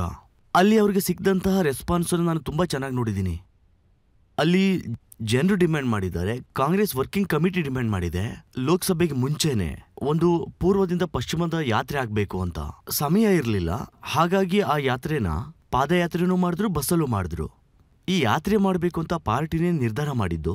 ಇದನ್ನ ಹೇಳಬೇಕು ಅಂದ್ರೆ ವೋಟ್ ಬ್ಯಾಂಕಿಂಗ್ಗೋಸ್ಕರ ಮಾಡಿದಂತಹ ಯಾತ್ರೆ ಅಲ್ವೇ ಅಲ್ಲ, ಪೊಲಿಟಿಕಲ್ ಆಂಗಲ್ ಅಲ್ವೇ ಅಲ್ಲ. ಇದರಲ್ಲಿ ಒಂದು ಸಂದೇಶ ಇತ್ತು, ಈಗಲೂ ಕೂಡ ಇದೆ. ಕೆಲವು ಜಾಗಗಳಲ್ಲಿ ನೀವು ಅಬ್ಸರ್ವ್ ಮಾಡಿರಬಹುದು, ಜನರು ಬಂದು ಅವರೇ ಮಾತಾಡ್ತಿದ್ದಾರೆ, ನಮ್ ಕಷ್ಟಗಳನ್ನು ಯಾರು ಕೇಳ್ತಿಲ್ಲ, ಯಾರು ನೋಡ್ತಿಲ್ಲ ಅಂತ. ಮಣಿಪುರದಲ್ಲಿ ನಡೆದಂತಹ ಘಟನೆ ನಿಮ್ಮೆಲ್ಲರಿಗೂ ಗೊತ್ತೇ ಇದೆ. ಅಲ್ಲಿ ತುಂಬಾ ಹಿಂಸೆಗಳು ನಡೀತು, ವೈಲೆನ್ಸ್, ಮರ್ಡರ್, ಅತ್ಯಾಚಾರಗಳು, ತುಂಬಾ ಕೆಟ್ಟ ಪರಿಸ್ಥಿತಿ ನಡೀತು ಅಲ್ಲಿ. ಹಾಗಾಗಿ ಅವ್ರ ಕಷ್ಟಗಳನ್ನ ಕೇಳೋದಕ್ಕೆ, ಸಮಾಧಾನ ಹೇಳೋದಕ್ಕೆ ಅವ್ರು ಯಾರು ಇರಬಹುದು, ಲೇಡೀಸ್ ಇರಬಹುದು, ವ್ಯವಸಾಯಗಾರ ಇರಬಹುದು, ಯಾರಾದ್ರೂ ಇರಬಹುದು, ಅವ್ರಿಗೆ ನ್ಯಾಯ ಸಿಗ್ಬೇಕು ಕಾನೂನಾತ್ಮಕವಾಗಿ. ಆಪೋಸಿಷನ್ ಕುತ್ಕೊಂಡು ಇದನ್ನೆಲ್ಲ ಡಿಮ್ಯಾಂಡ್ ಮಾಡೋದು ತಪ್ಪಿಲ್ವಲ್ಲ? ಚುನಾವಣೆಗಳು ನಡೆಯೋದು ಬೇಸಿಗೆನಲ್ಲಿ, ಹಾಗಾಗಿ ಜನವರಿಂದ ಮಾರ್ಚ್ ತನಕ ಒಂದು 50 ದಿನದಲ್ಲಿ ಇದ್ರ ಬಗ್ಗೆ ಮಾತಾಡೋದಕ್ಕೆ ರಾಹುಲ್ ಗಾಂಧಿ ಅವರು ಅಲ್ಲಿಗೆ ಹೋಗ್ತಾರೆ ಅಂದ್ರೆ, ಸರ್ಕಾರದ ಗಮನ ಸೆಳಿಬೇಕು ಅಂದ್ರೆ ಅದ್ರಲ್ಲಿ ಏನ್ ತಪ್ಪಿದೆ? ಹಾಗಾಗಿ ಈ ತರ ಯಾತ್ರೆ ಮಾಡಬೇಕು ಅಂತ ಪಾರ್ಟಿನೇ ನಿರ್ಧಾರ ಮಾಡಿರೋದು. ಮೊದಲನೇ ಯಾತ್ರೆ ಸಕ್ಸಸ್ ಆಗಿದೆ, ಜನರಲ್ಲಿ ಒಂದು ಉತ್ಸಾಹ ಬಂದಿದೆ. ಹಾಗಾಗಿ ನಾವು ಚುನಾವಣೆಯಲ್ಲಿ ಕರ್ನಾಟಕ ಗೆದ್ವಿ, ಎಂಪಿನಲ್ಲಿ ಸೋತ್ವಿ. ಸೋಲು ಗೆಲುವು ಇದ್ದೇ ಇರ್ತದೆ. ಪಾಲಿಟಿಕ್ಸ್ ನಲ್ಲಿ ಸ್ವಲ್ಪ ಪ್ರಿನ್ಸಿಪಲ್ ಇರುತ್ತೆ, ರೂಲ್ಸ್ ಇರುತ್ತೆ. ಆ ರೂಲ್ಸ್ ಗಳಿಂದ ನಾವು ಮುಂದೆ ಹೋಗ್ಬೇಕು ಅಂದ್ರೆ ಪಾರ್ಟಿಗೂ ಲಾಭ ಆಗ್ಬೇಕು, ದೇಶಕ್ಕೂ ಲಾಭ ಆಗ್ಬೇಕು. ನೋಡಿ, ಇಂಥ ಸಂದರ್ಭಗಳಲ್ಲಿ ನೀವು ತುಂಬಾ ಸಲ ವಿರೋಧಿ ಪಾರ್ಟಿಗಳ ಜೊತೆ ಅಲೈನ್ಸ್ ಮಾಡ್ಕೊಂಡಿದ್ದೀರಾ. ಈಗ ನಿಮ್ಮ ಡಿಸ್ಕಷನ್ಸ್ ಯಾವ ರೀತಿ ಇದೆ ಅಂತಂದ್ರೆ, ನೀವು ಯಾವ ರೀತಿ ಚರ್ಚೆ ಮಾಡ್ತಿದ್ದೀರಾ ಅಂತಂದ್ರೆ, ಪಂಜಾಬ್ ಯಾರ ಜೊತೆ ಅಲೈನ್ಸ್ ಆಗುತ್ತೆ, ಎಷ್ಟು ಸೀಟ್ಗಳು ಸಿಗುತ್ತೆ ಅಂತ. ಇಂಥ ಸಮಯದಲ್ಲಿ ಪಾರ್ಟಿಯ ಲೀಡರ್ಶಿಪ್ ಆಗಿರುವಂತ ರಾಹುಲ್ ಗಾಂಧಿ ಅವ್ರು ನೋಡ್ಕೋಬೇಕಾಗಿತ್ತು. ಆದ್ರೆ ಅವ್ರು ಇಲ್ಲ, ಹಾಗಲ್ಲ. ನಮ್ಮ ಪಾರ್ಟಿನಲ್ಲಿ ಅಧ್ಯಕ್ಷರಾಗಿ ಖರ್ಗೆ ಸಾಹೇಬರಿದ್ದಾರೆ. ಚೆನ್ನಾಗಿ ಗೊತ್ತು ಖರ್ಗೆ ಅವರು ಎಂತ ಅಧ್ಯಕ್ಷರು ಅಂತ. ನೀವ್ ಏನ್ ಬೇಕಾದ್ರೂ ಹೇಳಿ. ಆದ್ರೆ ಕಾಂಗ್ರೆಸ್ ಪಕ್ಷದ ಪ್ರೆಸಿಡೆಂಟ್ ಏನಿದ್ದಾರೆ, ಏನ್ ಅಧ್ಯಕ್ಷರಿದಾರೋ, ನಮಗೂ ಒಂದು ಕಮಿಟಿ ಇದೆ, ಇಂಡಿಯಾ ಅಲೈನ್ಸ್ ಗ್ರೂಪ್ ಇದೆ. ಸೀಟ್ ಶೇರಿಂಗ್ ಇಶ್ಯೂಸ್ ಬರುತ್ತೆ, ಪ್ರತಿಯೊಂದು ಸ್ಟೇಟಲ್ಲೂ ಕೂಡ ಬರುತ್ತೆ. ಅಲ್ಲಿ ಹೋಗಿ ಮಾತಾಡ್ಬೇಕು, ಕ್ಯಾಂಪೇನ್ ಮಾಡಬೇಕು, ಅದೆಲ್ಲವೂ ಒಂದು ವ್ಯವಸ್ಥಿತವಾಗಿ ನಡೀತಾ ಇದೆ. ಯಾವ್ದು ನಿಂತ್ಕೊಂಡಿಲ್ಲ. ಎಲೆಕ್ಷನ್ ಕೂಡ ಬರ್ತಾ ಇದೆಯಲ್ಲ. ಮೊದಲನೇ ಯಾತ್ರೆ ತುಂಬಾ ಚೆನ್ನಾಗಿರೋದ್ರಿಂದ ಮತ್ತೊಂದು ಯಾತ್ರೆ ಮಾಡಬೇಕು ಅಂತೇಳಿ ಕಾಂಗ್ರೆಸ್ ಪಾರ್ಟಿ ಡಿಸೈಡ್ ಮಾಡಿದೆ. India alliance, seat sharing, campaign strategy ಎಲ್ಲಾ ಕೆಲಸ ನಡೀತಾ ಇದೆ. ಯಾವ ತರ ವಿಷಯ ಬಂದಿದೆ ಅಂದ್ರೆ, ಭಗವಾನ್ ಮಾನ್ ಚೀಫ್ ಮಿನಿಸ್ಟರ್ ಆಗಿದ್ದಾರೆ. ಅವ್ರು ಹೇಳ್ತಾರೆ ಒಂದೇ ಇತ್ತು ಕಾಂಗ್ರೆಸ್, ಮತ್ತೆ ಕಾಂಗ್ರೆಸ್ನ ಒಬ್ಬ ರಾಜಕಾರಣಿ ಹೇಳ್ತಾರೆ ಒಬ್ಬ ಇದ್ದ ಜೋಕರ್. ಏನ್ ಹೇಳ್ತಾ ಇದೀನಿ ಅಂದ್ರೆ, ಅದು ಆ ಪಾರ್ಟಿಯ ಮುಖ್ಯಮಂತ್ರಿಗಳು ಸ್ಟೇಟ್ಮೆಂಟ್ ಕೊಡ್ತಾರೆ, ಕ್ಯಾಂಪೇನ್ ಮಾಡ್ತಾರೆ. ರಾಜಕೀಯದಲ್ಲಿ ಇದೆಲ್ಲವೂ ಕೂಡ ಸಹಜ ನಡೀತದೆ, ಹೋಗ್ತಾ ಇರ್ತದೆ. ಮಮತಾ ಬ್ಯಾನರ್ಜಿ ಅವ್ರು ಹೇಳಿದ್ರು ಅವರು ಎಡಪಂಕ್ತಿಯವ್ರ ಜೊತೆ ನಿಜವಾಗ್ಲೂ ಸೇರೋದಿಲ್ಲ ಅಂತ.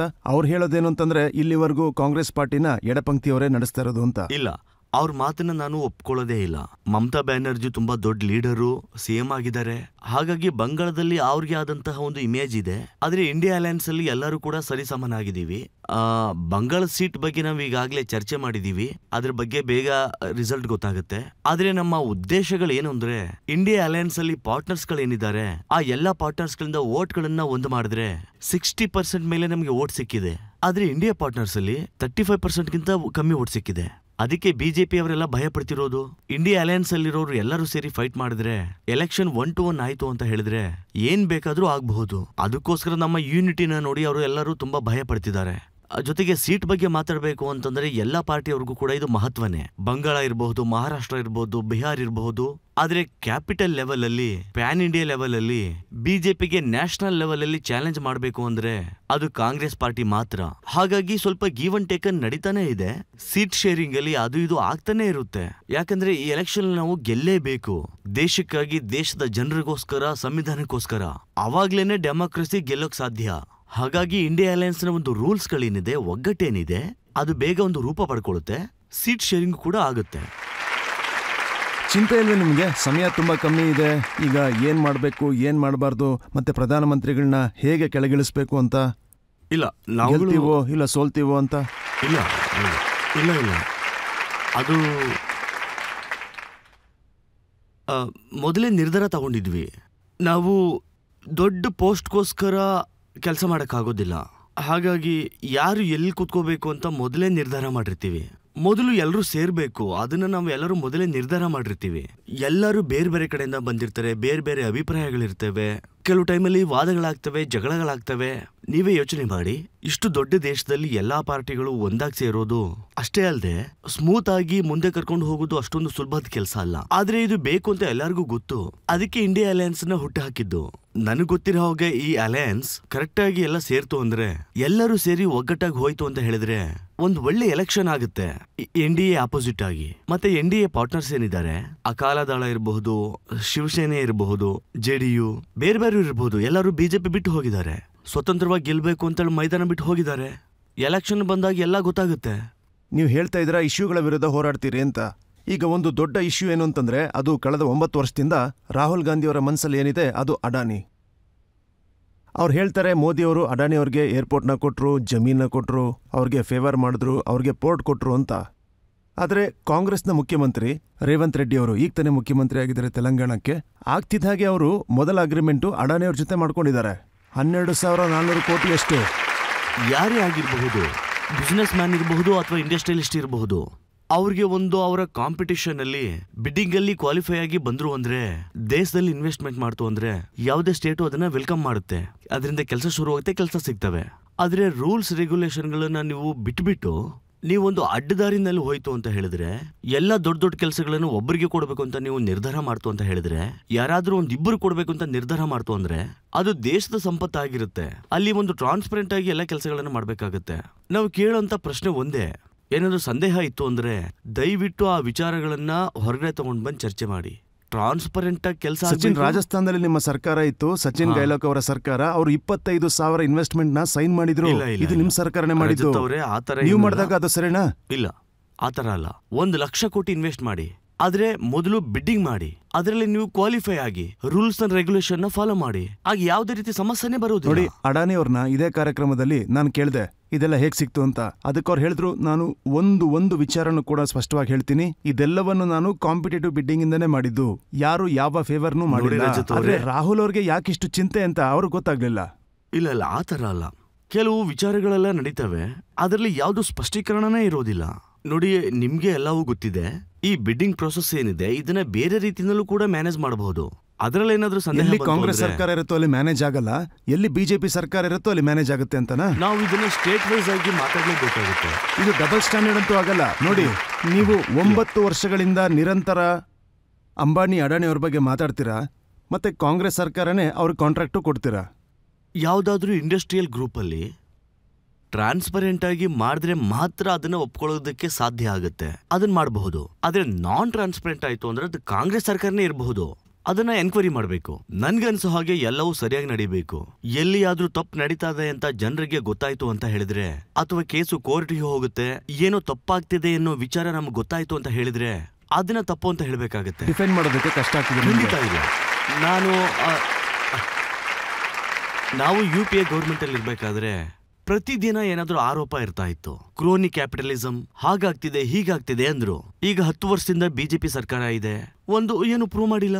2G ಸ್ಕ್ಯಾಮ್, CAG ಸ್ಕ್ಯಾಮ್, ಇನ್ನು ಏನೇನೋ ಸ್ಕ್ಯಾಮ್ ಹೇಳಿದ್ರು, ಯಾವ್ದು ಹೊರಗಡೆ ಬರಲೇ ಇಲ್ಲ. ನಾವೇನ್ ಹೇಳ್ತಾ ಇದೀವಿ ಅಂತಂದ್ರೆ, ನೀವು ಸರ್ಕಾರ ನಡೆಸ್ತಾ ಇರ್ಬೇಕಾದ್ರೆ ಜನರು ಪ್ರಶ್ನೆ ಮಾಡ್ತಾರೆ ಅಂದ್ರೆ ಅದಕ್ಕೆ ನೀವು ಉತ್ತರ ಕೊಡ್ಬೇಕು. ನಾವ್ ಯಾರನ್ನು ಅಪರಾಧಿ ಅಂತ ಹೇಳೋದಕ್ಕಾಗಲ್ಲ.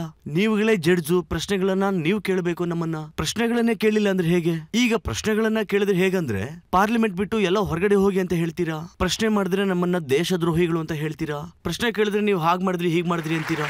ಪಾರ್ಲಿಮೆಂಟ್ ಒಳಗಡೆ ಹೋಗಿ ಪ್ರಶ್ನೆ ಮಾಡ್ತಾರೆ ಅಂತ ಹೇಳಿದ್ರೆ, ಒಂದ್ ವೇಳೆ ನೋಡಿ, ಈ ವಿಚಾರದ ಬಗ್ಗೆ ನಾನು ಜಾಸ್ತಿ ಮಾತಾಡಕ್ ಹೋಗಲ್ಲ. CBI ಇನ್ವೆಸ್ಟಿಗೇಷನ್ ನಡೀತಾ ಇದೆ ಅಥವಾ ಕೋರ್ಟ್ ಅಲ್ಲಿ ಏನಾದ್ರು ಹಾಕಿದ್ದಾರೆ ಅಂದ್ರೆ ಸರ್ಕಾರ ಅದನ್ನ ಅಲ್ಲೇ ನೇರವಾಗಿ ಹೇಳ್ಬೇಕು. ಆವಾಗ ಎಲ್ಲ ಮುಗ್ದೇ ಹೋಗುತ್ತೆ. ಅದನ್ನ ಮುಂದುವರ್ಸೋದು, ತಡೆಯೋದು ಮಾಡ್ತಾ ಇದ್ರೆ ಅದು ಹಾಗೆ ಇರುತ್ತೆ. ಜನರು ಪ್ರಶ್ನೆ ಕೇಳ್ತೀರಾ? ಕಮಲ್ನಾಥ್ ಅವರು ಆಂಜನೇಯ ಮೂರ್ತಿ ಮಾಡಿದ್ರು, ಸಿದ್ದರಾಮಯ್ಯ ಅವರು ರಾಮ ಮಂದಿರ್ ಮಾಡಿದ್ರು, ಮತ್ತೆ ಕೇಜ್ರಿವಾಲ್ಜಿ ಅವರು ಹನುಮಾನ್ ಚಾಲಿಸಾ ಪಾಠವನ್ನ ಹೇಳ್ಕೊಟ್ರು. ರಾಹುಲ್ ಗಾಂಧಿ ಅವರು ರಾಮ್ ನಾಮಕ್ಕೆ ವಿರುದ್ಧವಾಗಿದಾರ. ಅದನ್ನ ದೊಡ್ಡದ್ ಮಾಡಕ್ಕೋಸ್ಕರ ಪ್ರಯತ್ನ ಪಟ್ಟಿದ್ದಾರೆ. ಯಾರಿಗೋ ಯಾರೋ ಇಷ್ಟ ಆಗಿಲ್ಲ.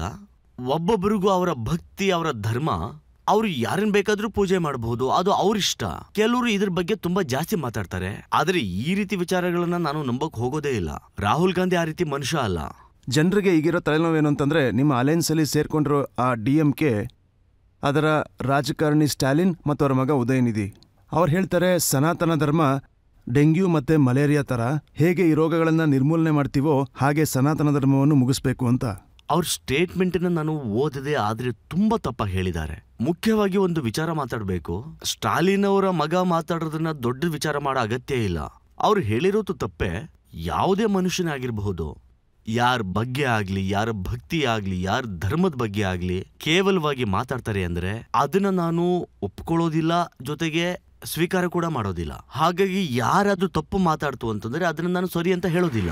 ಅವರು ನಮ್ಮವರಾಗಿರ್ಬಹುದು ಅಥವಾ ವಿರೋಧಿಗಳಾಗಿರ್ಬಹುದು. ನನಗೆ ಕೇಳಿದ್ರೆ ಯಾವ ರಾಜಕೀಯದವರು ಇರಬಹುದು, ಅದು ಸತ್ಯ ಪ್ರಮಾಣ ಮಾಡಿ ರಾಜಕೀಯದಲ್ಲಿ ಯಾರ್ಯಾರೆಲ್ಲ ಇದಾರೋ ಅವರೆಲ್ಲರೂ ತುಂಬಾ ಜಾಗ್ರತೆಯಿಂದ ಇರಬೇಕು. ನೀವು ಒಂದು ಸ್ಟೇಟಿನ ರೆಪ್ರೆಸೆಂಟ್ ಮಾಡೋ ಮಂತ್ರಿ ಆಗಿರ್ತೀರಾ, ಹಾಗಾಗಿ ತಪ್ಪು ಮಾತಾಡೋದು, ಹಾಗಾಗಿ ಜವಾಬ್ದಾರಿಯುತವಾಗಿರೋರು ಆ ರೀತಿ ಎಲ್ಲ ಮಾತಾಡಬಾರ್ದು. ನಾನು ಹಾಗಾಗಿ ಆ ಮಾತನ್ನ ಖಂಡಿತ ಒಪ್ಕೊಳ್ಳಲ್ಲ. ಅವರ ಇನ್ನೊಬ್ಬರು MP ಇದ್ದಾರೆ, ಸುನಿಲ್ ಸೆಂದಿಲ್ ಅಂತ, ಪಾರ್ಲಿಮೆಂಟಲ್ಲಿ ಇರ್ತಾರೆ. ಅವರು ರಾಜಸ್ಥಾನ, ಮಧ್ಯಪ್ರದೇಶ, ಉತ್ತರ ಪ್ರದೇಶ ರಾಜ್ಯಗಳನ್ನು ಗೋಮೂತ್ರ ಸ್ಟೇಟ್ಸ್ ಅಂತ ಕರೆದ್ರು. ಸರ್, ಆ ವ್ಯಕ್ತಿ ಯಾರು ಅಂತಾನೆ ನನಗೆ ಗೊತ್ತಿಲ್ಲ. ಅವರು ಈ ತರ ಮಾತಾಡಿದ್ದಾರೆ ಅಂತ ಹೇಳಿದ್ರೆ, ಸುನಿಲ್ ಸೆಂದಿಲ್ ಅವ್ರ ಹೆಸರು DMK ಇಂದ ಮೆಂಬರ್ ಆಫ್ ಪಾರ್ಲಿಮೆಂಟ್. ಅವ್ರು ಈ ತರ ಮಾತಾಡಿದ್ದಾರೆ ಅಂದ್ರೆ ಅವ್ರಿಗೆ ಅವರೇ ಅವಮಾನ ಮಾಡ್ಕೊಂಡಂಗೆ. ಅವ್ರಿಗೆ ಜನರಲ್ ನಾಲೆಡ್ಜೇ ಇಲ್ಲ. ಇಲ್ಲ ಅಂದ್ರೆ ಅದು ಅವ್ರಿಗೆ ಕಲ್ಚರ್ ಬಗ್ಗೆ ಗೊತ್ತಿಲ್ಲ. ಮೊದಲನೇದಾಗಿ ಅವ್ರಿಗೆ ಬದುಕಿನ ದಾರಿ ಗೊತ್ತಿಲ್ಲ. ಇದನ್ನ ನಾನು ಯಾಕಾಗಿ ಹೇಳ್ತಿದ್ದೀನಿ ಅಂತಂದ್ರೆ, ನಾವೆಲ್ಲರೂ ಒಂದೇ ದೇಶದಲ್ಲಿ ಬದುಕೋರು. ಒಂದು ರಾಜ್ಯದ ಬಗ್ಗೆ ಕೀಳಾಗಿ ಮಾತಾಡೋದು, ಜಾತಿ ಬಗ್ಗೆ ಮಾತಾಡಿ ಅವಮಾನ ಮಾಡೋದು ಅದು ಒಳ್ಳೇದಲ್ಲ. ಆದ್ರೆ ಯಾವತ್ತೂ ಕೂಡ ಕಾಂಗ್ರೆಸ್ ಪಾರ್ಟಿ ಕಡೆಯಿಂದ ಅಧಿಕಾರದ ಮುಖಾಂತರ, ಈಗ ನಾನು ಕೇಳ್ತಿರೋದಕ್ಕೆ ನೀವು ಹೇಳ್ತಾ ಇದ್ದೀರಾ, ಆದ್ರೆ ಯಾವತ್ತೂ ಕೂಡ ಇಂಥ ಮಾತುಗಳನ್ನ ಕಂಡೆಮ್ ಮಾಡೋದು, ಅದ್ರ ಬಗ್ಗೆ ತಿಳಿಸಿ ಹೇಳೋದನ್ನ ನೀವು ಮಾಡೇ ಇಲ್ಲ. ನೀವು ಅವ್ರನ್ನ ಕೇಳಕ್ ಹೋಗಿಲ್ಲ, ಅದಕ್ಕೆ ಅವ್ರು ಮಾಡಿಲ್ಲ. ನೀವು ತಮಿಳ್ನಾಡು ಲೀಡರ್ ಬಗ್ಗೆ ಮಾತಾಡಿದ್ರಿ. ಅವ್ರಿಗೆ ಆದಂತಹ ಅಲ್ಲಿಯ ಒಂದು ಪಾಲಿಟಿಕ್ಸ್ ಇರುತ್ತೆ. ಆದ್ರೆ ಸಣ್ಣ ಪುಟ್ಟದೇನೋ ಮಾಡ್ಬೇಕು ಅಂತಿರುವಾಗ ನಾವು ಯಾರಿಗೋ ಏನೋ ಅವಮಾನ ಮಾಡೋದು, ಅನಗತ್ಯವಾಗಿ ಮಾತಾಡೋದು, ಭಾವನೆಗಳನ್ನ ನೋಯಿಸೋದು, ಆ ಥರದಿಂದ ಏನ್ ಕೂಡ ಪ್ರಯೋಜನ ಆಗುತ್ತೆ? ಅದು ಅಲ್ಲದೆ ಒಂದು ಗುರಿನ ಸಾಧಿಸಬೇಕು ಅಂದ್ರೆ ಕಷ್ಟಪಟ್ಟು ಸಾಧನೆ ಮಾಡಿ. ಕೆಲವನ್ನ ನಾನು ಹೇಳೋದಾದ್ರೆ, ಒಬ್ರನ್ನ ನೀವು ಹೊಗಳಿ ನೀವು ಗೆಲ್ಲೋದಾಯ್ತು ಅಂತಂದ್ರೆ ಅದನ್ನಷ್ಟೇ ಮಾಡಿ ನೀವು ತೋರ್ಸೋದಕ್ಕಾಗಲ್ಲ. ನೀವು ಡಿಮ್ಯಾಂಡ್ ಮಾಡಬೇಕು, ಮರ್ಯಾದೆ ಕೊಟ್ಟು ಮಾತಾಡಬೇಕು, ದೊಡ್ಡತನ ತೋರಿಸ್ಬೇಕು. ಹಾಗೆ ತಪ್ಪು ಮಾಡಿದಾಗ ಅದನ್ನ ಒಪ್ಕೊಳ್ಳಿ. ನಾನು ಏನ್ ಹೇಳೋದು ಅಂದ್ರೆ, ಒಬ್ಬ ಮಾಡಿರೋ ತಪ್ಪನ್ನ ಒಪ್ಕೊಳ್ತಾನೆ ಅಂತಂದ್ರೆ ಖಂಡಿತ ಅವನು ದೊಡ್ಡ ಮನುಷ್ಯನೇ. ಹಾಗೆ ರಾಜಕೀಯದಲ್ಲಿ ಚಿಕ್ಕ ಚಿಕ್ಕ ತಪ್ಪುಗಳು ನಡೀತಾನೆ ಇರುತ್ತೆ. ಅದನ್ನ ತಪ್ಪು ಮಾಡಿದ್ವಿ ಅಂತ ಓಪನ್ ಆಗಿ ಒಪ್ಕೋಬೇಕು. ಆದ್ರೆ ಇವಾಗಿರೋರೆಲ್ಲ ಒಪ್ಕೊಳ್ಳೋದಕ್ಕೆ ರೆಡಿ ಇರಲ್ಲ. ಇವಾಗ್ನವ್ರು ಹೇಗೆ ಅಂತಂದ್ರೆ, ನಾವು ತಪ್ಪೇ ಮಾಡಿಲ್ಲ, ನಾವು ಎಲ್ಲಾ ರೀತಿಯಲ್ಲೂ ಸರಿಯಾಗಿದ್ದೀವಿ ಅಂತ ವಾದ ಮಾಡಕ್ ಹೋಗ್ತಾರೆ. ಇದು ನೀವು ಸರಿಯಾಗಿ ಹೇಳಿದ್ರಿ ಸರ್. ವಾತಾವರಣ ತುಂಬಾ ಸೀರಿಯಸ್ ಅನ್ನಿಸ್ತಿದೆ. ಅದಕ್ಕೆ ಒಂದು ಲೈಟ್ ಆಗಿ ಒಂದು ಕ್ವಶನ್ ಕೇಳ್ತೀನಿ ನಿಮ್ಮ ಹತ್ರ. ಈ ನಡುವೆ ನೀವು ಸಿಂಗಲ್ ಅಂತ ಕೇಳಿದ್ವಿ, ಅದ್ರ ಬಗ್ಗೆ ನಿಮ್ಮ ಅಭಿಪ್ರಾಯ ಏನು?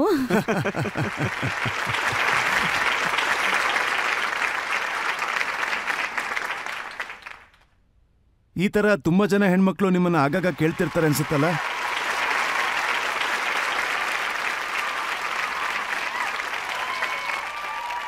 ನಿಮ್ ಪ್ರಶ್ನೆ ಸರಿಯಾಗಿದೆ. ಈಗ ಮತ್ತೊಂದು ಬ್ರೇಕ್ ತಗೊಳ್ಳೋಣ. ಬ್ರೇಕ್ನ ನಂತರ ಆಪ್ಕಿ ಅದಾಲತ್ನಲ್ಲಿ ಸಚಿನ್ ಪೈಲಟ್ ಅವರ ಮೇಲೆ ಮತ್ತಷ್ಟು ಆರೋಪಗಳು ಹಾಗೂ ಪ್ರಶ್ನೆಗಳು. ನೀವು ಯಾವತ್ತಾದ್ರೂ ರಾಹುಲ್ ಗಾಂಧಿ ಅವ್ರ ಹತ್ರ, ಪ್ರಿಯಾಂಕಾ ಗಾಂಧಿ ಅವ್ರ ಹತ್ರ ಇದ್ರ ಬಗ್ಗೆ ಮಾತಾಡಿದ್ದೀರಾ? ಇನ್ನು ಎಷ್ಟು ಸಲ ಈ ಪ್ರಶ್ನೆ ಕೇಳ್ತೀರಾ ದಯವಿಟ್ಟು ಹೇಳಿ. ಅದ್ ಮುಗಿದು ಹೋಗಿ 2 ವರ್ಷ ಆಗಿದೆ, ಮತ್ತೆ ಮತ್ತೆ ಅದನ್ನೇ ಹೇಳ್ತಾ ಇದ್ದೀರಲ್ಲ ನೀವು.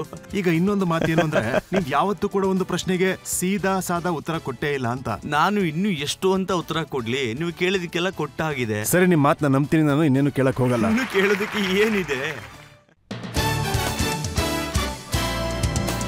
Welcome back. ಆಪ್ಕಿ ಅದಾಲತ್ನಲ್ಲಿ ಇಂದು ನಮ್ಮ ಅತಿಥಿಯಾಗಿ ಬಂದಿರೋದು ಕಾಂಗ್ರೆಸ್ನ ಮಹಾಸಚಿವರಾದಂಥ ಸಚಿನ್ ಪೈಲಟ್. ಆಪ್ಕಿ ಅದಾಲತ್ನಲ್ಲಿ ಮುಂದಿನ ಆರೋಪ. ಆಪ್ಕಿ ಅದಾಲತ್ನಲ್ಲಿ ಕಾಂಗ್ರೆಸ್ನ ಲೀಡರ್ ಸಚಿನ್ ಪೈಲಟ್ ಅವರ ಮೇಲೆ ಒಂದು ಆರೋಪವಿದೆ. ಅದೇನೆಂದರೆ, ರಾಜಸ್ಥಾನದಲ್ಲಿ ಕಾಂಗ್ರೆಸ್ನ ಸೋಲಿಗೆ ಇವರೇ ಜವಾಬ್ದಾರರು ಎಂಬುದಾಗಿ. ಸಚಿನ್, ವಿಧಾನಸಭಾ ಚುನಾವಣೆಯಲ್ಲಿ ಕಾಂಗ್ರೆಸ್ ಪಾರ್ಟಿ ಸೋಲೊಪ್ಕೊಳ್ಳುತ್ತೆ.